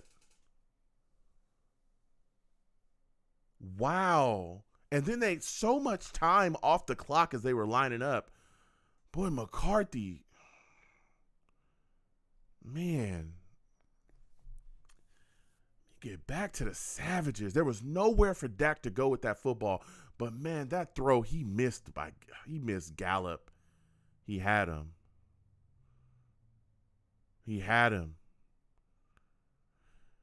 Val Outlaw says, I do not blame him. I would have never played for them again, especially after something like that. Yeah, I can't remember exactly what it was, but I remember it was something like they had, it was a tumor or something in his head, like a cancerous tumor or something that his doctors had found or they had found, and they lied to him about something like with it. It was something like that.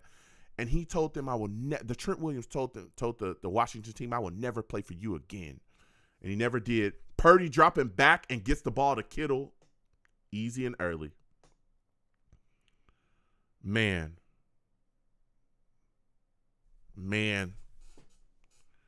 But yeah, it was wild. And nobody wanted Trent Williams except for me. Val Outlaw says, yeah, everybody was in love with Jamal Adams. I can't lie. I was one of them. But Val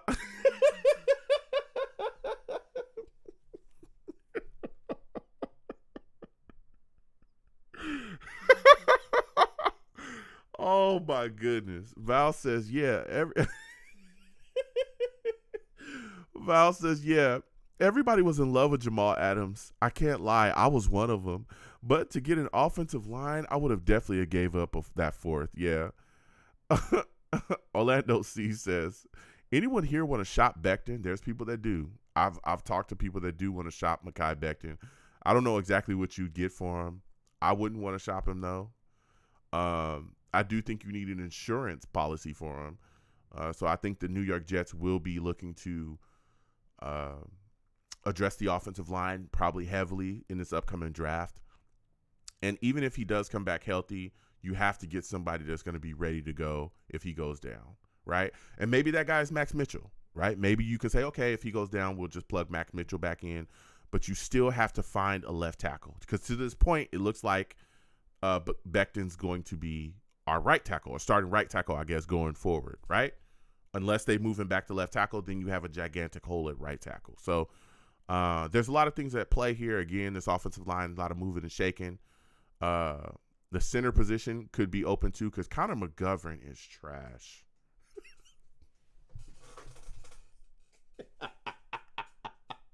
He's trash.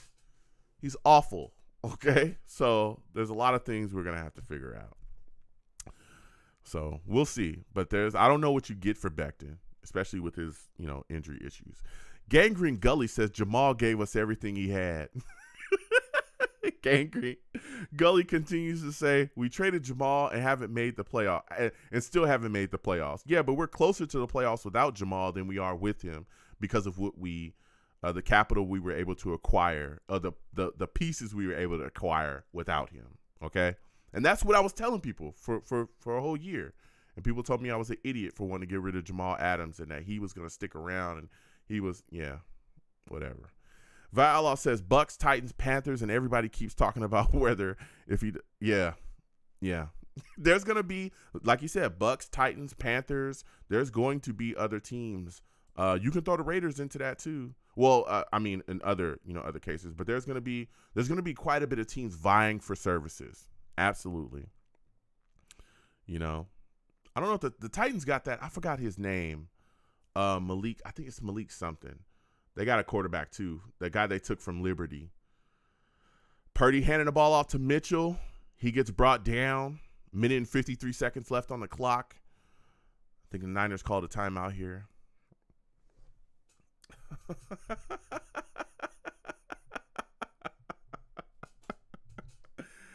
Oh, Val Outlaw says, that's why I'm saying I hope we can land either one of those quarterbacks. Mark White salutes to you. Good to see you in here. Mark White says, hi, Joe and Savages. Nice show as normal, Joe. Thanks for your efforts. I've been watching you on TV. Thank you. Thank you so much. And I appreciate you, and thank you for watching me on your TV, man. I appreciate you. Mark White coming on in. Salutes. Man. Val says they were way too close to San Francisco's end zone. They probably had to punt that. Yeah, look, I get that, but you got 2 minutes left. Your defense has not shown any ability to be able to stop this offense. The Niners are going to run the clock out. Your playoff hopes are on the line. You got to go for it. Y'all been struggling to get this team off the field. The Niners, to this point, seems like they've dominated the time of possession. They hand the ball off. Mitchell running. Look at this. Look. They're never going to get them off the field on 2nd and 9. It looks like he picked up 20 yards right there. They're never going to get them off the field. They're going to, and the clock just keeps rolling. Just keep rolling. And if he would have been smarter, if Mitchell, and again, he's a great player, good player. If he would have been smarter and just slid and went down, that clock just keeps rolling. And the Niners sideline was actually screaming at him to get down. Just give yourself up. Don't run out of bounds. Just give yourself up. They're lucky he just ran out of bounds. They can't stop him. They can. This Cowboys defense just down the stretch. They've been on the field a lot. They can't stop them. Purdy turn around, handing the ball off again to Mitchell. Mitchell gets stopped. They can't stop him. They can't stop him. Violaw says, yeah, Connor's been bad. Connor McGovern is trash. I remember people were trying to tell me, oh, Joe, he's a top 10 center in this league. I said, are you smoking? What are you smoking? Because whatever it is, you better re-up on that, okay? Because you are on something. If you think Connor McGovern's a top 10 center, get out of here. Guy sucks. Val Outlaw says, all I know is Joe Douglas has a lot on his plate this offseason. Hope you're getting... He says Joe Douglas has a lot on his plate this offseason. Hope you're getting some rest. And the Falcons as well, too. Oh, yeah, the Falcons are in play for a quarterback as well, too. There's so many teams. Salute to all the Savages, man. Y'all keep me honest, keep me going, keep me thinking. Yeah, there's a lot of teams that's out there that's going to be looking for a quarterback. 2nd and 9 for the Niners, 2nd and 9. Purdy turning around again, handing the ball to Mitchell, but he gets brought down, looks like at the line of scrimmage, and he took a shot there. D-Law with the big tackle is now 3rd down. 3rd down. Final timeout taken for the Cowboys. After this, they can't do nothing else. This is what I'm talking about. This is what I'm talking about. Gangrene Gully says, and now we're looking, and we are looking for safeties now. Oh, since the trade of Jamal Adams, you know what we're not looking for though? A right guard, because we got Elijah Vera Tucker. We're not looking for all the other pieces that we acquired off him. Listen, safety, you don't have to have amazing safeties. Jim Leonard was here, okay? He wasn't an all-pro safety. And those are the years that we went to back-to-back AFC championships. Jim Leonard was a good safety that knew where he needed to be. You don't have to have all-star safeties to be a good football team. But when you don't have a pass rusher, when you don't have what you need there, you can't do that. That's why I wanted to get rid of Jamal Adams, to acquire the capital to gain those assets. And that's what we did.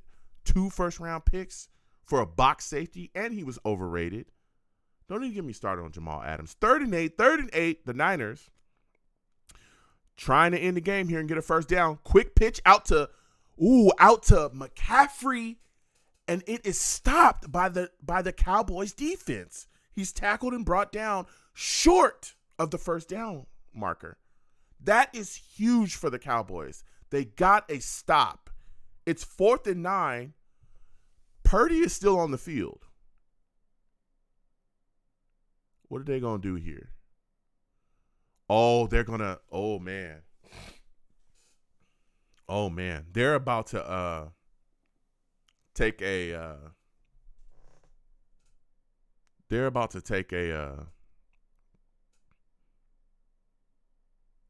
drain the play clock all the way down. Yep.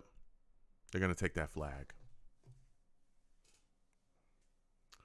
Man, oh, man.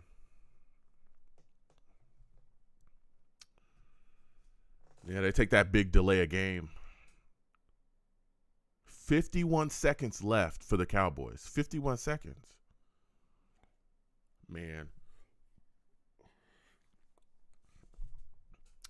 If you're Dallas here, listen, you have to have a good punt return, and you have to go all the way. You got to get the ball to Dak, and Dak has got to make it happen. Point blank, period. This is it. This is it. This is it. All right. Niners punt. Wisniewski gets it off. I'll get back to Savages in a second. He called a fair catch. He called a fair catch. Bruh. You call a fair catch at like the 9-yard line?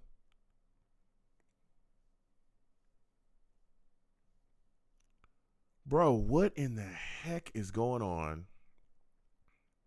I'll get back to the Savages in a second. 45 seconds left on the clock for the Cowboys, trying to drive down from their 11-yard line after a fair catch by the punt returner. Wow. Dak Prescott dropping back. Dak Prescott running around like he's running into pressure. Oh, my God. He is so lucky. Oh, man, he is so lucky. He ran into a Niners defender and almost got smoked. Wow, he is so lucky that Armstead thought he was going to throw the ball and he was just, oh my goodness. That was almost a safety. 38 seconds left on the clock now. 2nd and 10 for the Cowboys. From their own 6-yard line, Dak drops back. Dak lets the ball go to Schultz. Schultz gets out of bounds, maybe a yard short of the first down marker. My goodness gracious. That is wow. Wow. Man, 3rd and one for the Cowboys. 3rd and 1. 33 seconds left. They're trying to drive down the field. My goodness. Dak lets it go to Schultz. Schultz catches the ball and gets out of bounds again. No, they're going to wind the clock. They're going to say he didn't get out of bounds. Oh my God, Dak Prescott dropping back 17, 16, trying to get outside the pocket, find somewhere to go with the ball, lets it go, and it goes out of bounds. Bruh, this is like the Cowboys are doing just they're melting down.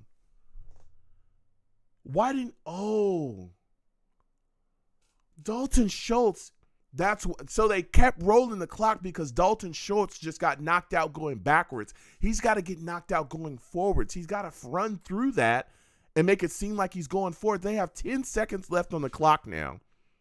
Play clock draining down. 9, 8, 7, 6, 5, 4. Dak Prescott on 2. 1 gets the snap off. Prescott looking down the field, gets it down to Schultz again and gets out of bounds with 5 seconds left on the clock. Oh my goodness gracious. What in the world?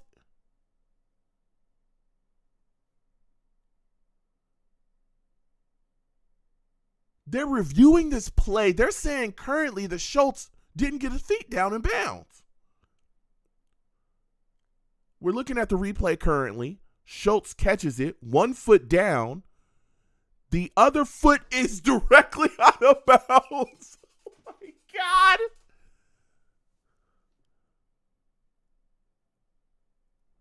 What is going on with the Cowboys? The Cowboys are just melting down in critical moments.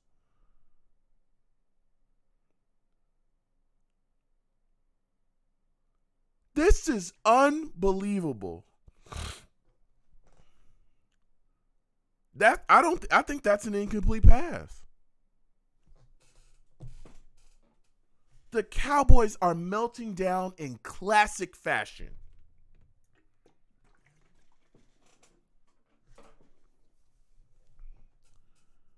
That is bad, man. This is bad. This is why I said, hey, listen, they should have just gone for it. On 3rd and 10, I don't care if you're at your own. This was all set up by the Niners, right? Allowing that drive to the Niners where they just drained the clock. They just ran the ball. Dak Prescott got so lucky that Armstead went high thinking he was going to try to knock the ball down instead of just running straight through him. He is so lucky because that was a safety. Man. Wow. It is overturned and it's an incomplete pass.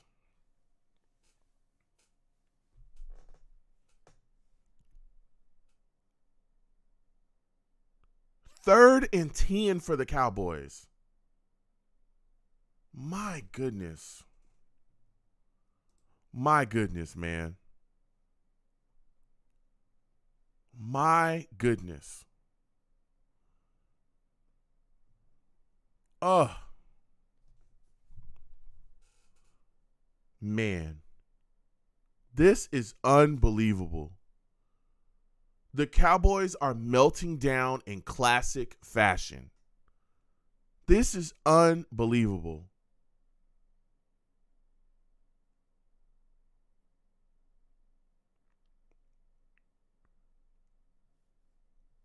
Unbelievable.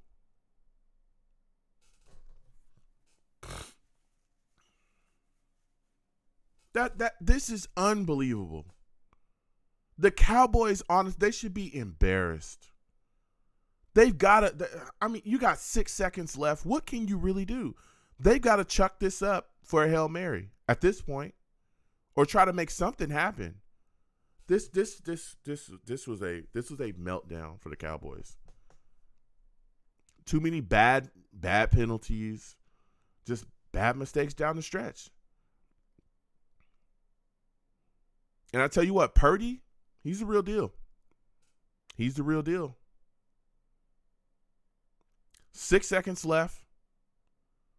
3rd and 10. They got to get something quick out of bounds to at least try to get closer to the 50-yard line. Oh, my Lord. What is taking so long?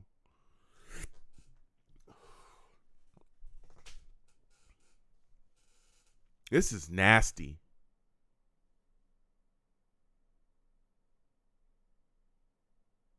This is nasty. Well, oh my goodness. Wow. They lined up Zeke. Zeke got dusted off. He threw the ball to a receiver who immediately got blasted. Game over.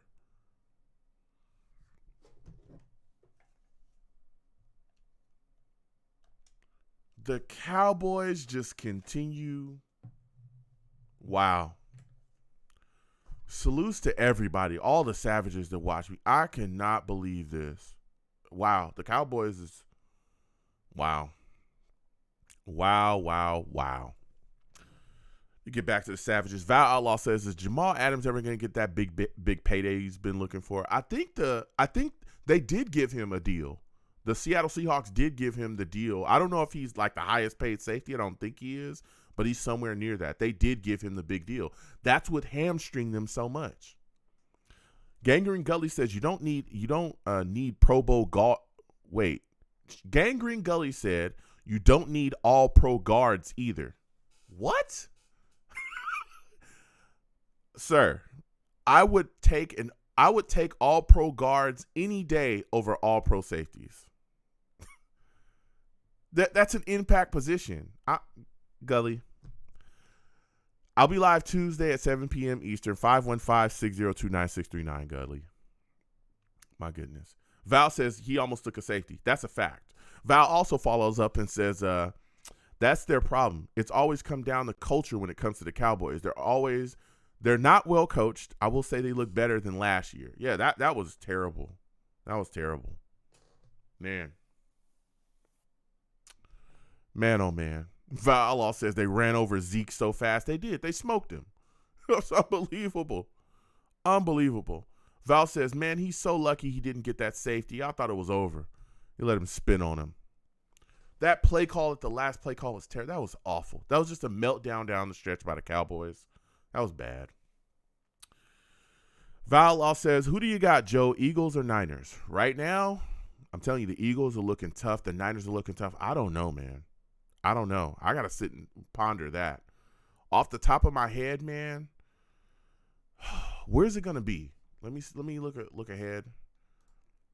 Let me see. Where's it going to be? Where are they going to play at? Let me see if they have a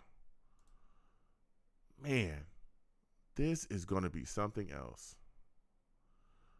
It's looking like they're going to be in Philly. That's what it's looking like. Yeah, it's looking like they're going to be in Philly. Man, Philadelphia looked really strong against the Giants.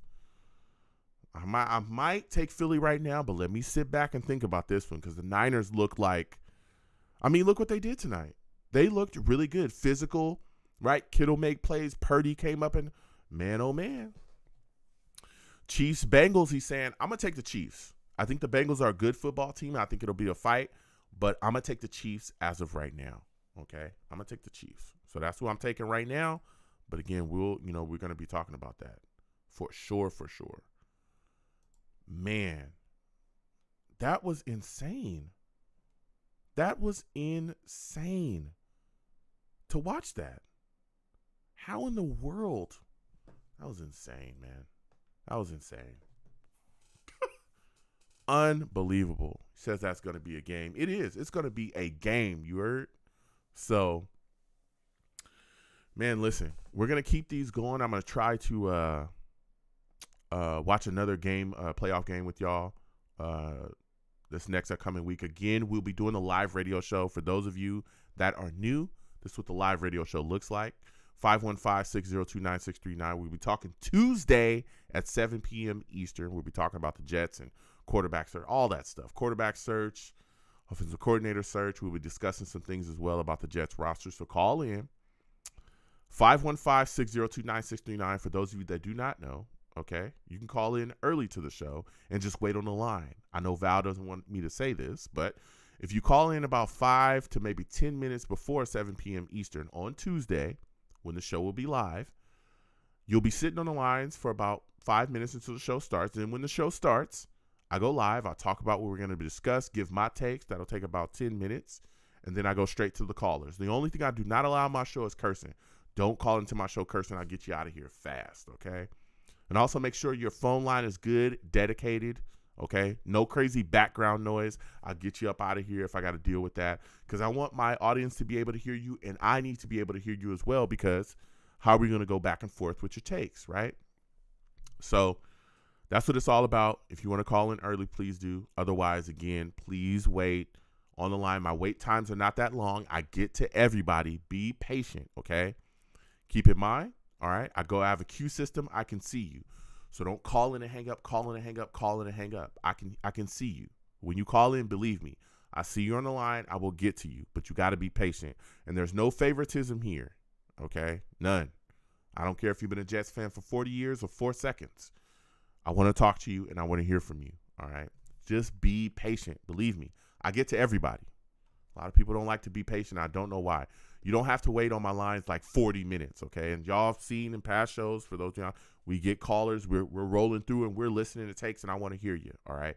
And don't try to yell over me, okay? Because I'll get you, it just won't happen, all right? I'll allow people more than enough time to Val says, hold your ears. I allow people more than enough time to get their takes off, and then we bounce back and forth, because my show is about discussion, hearing your point, and going back and forth with that. So let me get to the Savages, man. Salutes to everybody that came on by. Sandman says, what up? Salutes to you. What up, Sandman? Good to see you in here. Orlando C says, can't wait till first take. Yeah, it's going to be interesting. It's going to be interesting. Val says he's taking the Chiefs winning the game, depending on how Mahomes' ankles is. Yeah, that's a big part too. Hawkeye says, good show, Joe. Salutes. Good to see you in here, man. Thank you. I appreciate your kind words, man. It's all about, spreading. So it's all about spreading a good word and having a good time. That's what I'm all about. So again, subscribe if you have not subscribed. Hit that notification bell, so when I post content, you'll be in the know. Hit the thumbs up button as well on the stream. All right. Also share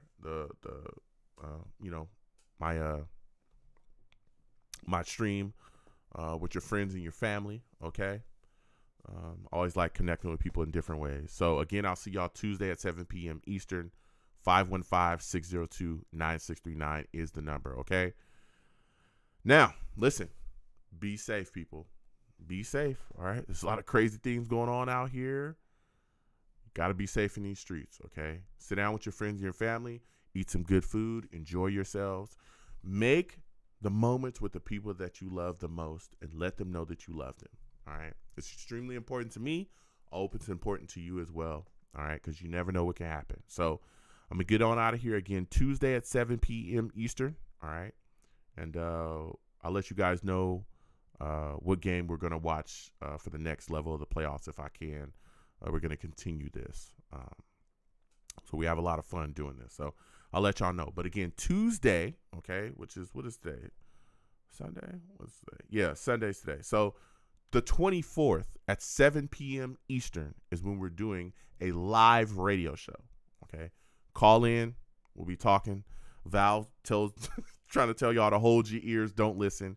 If you call in 5 minutes before 7 p.m. Eastern, all right, you'll be able to get on the show a little bit earlier. But again, please be patient. We get to everybody. 515-602-9639 is the number, So I take all callers, and we go back and forth. And again, no cursing on my show. I don't allow that. So I'm going to get on out of here. Salutes NY Jets FL. He says Eagles by 2 touchdowns. Okay. All right. We'll be talking, Tuesday at 7 p.m. I'll see y'all. Listen, I'm on out of here.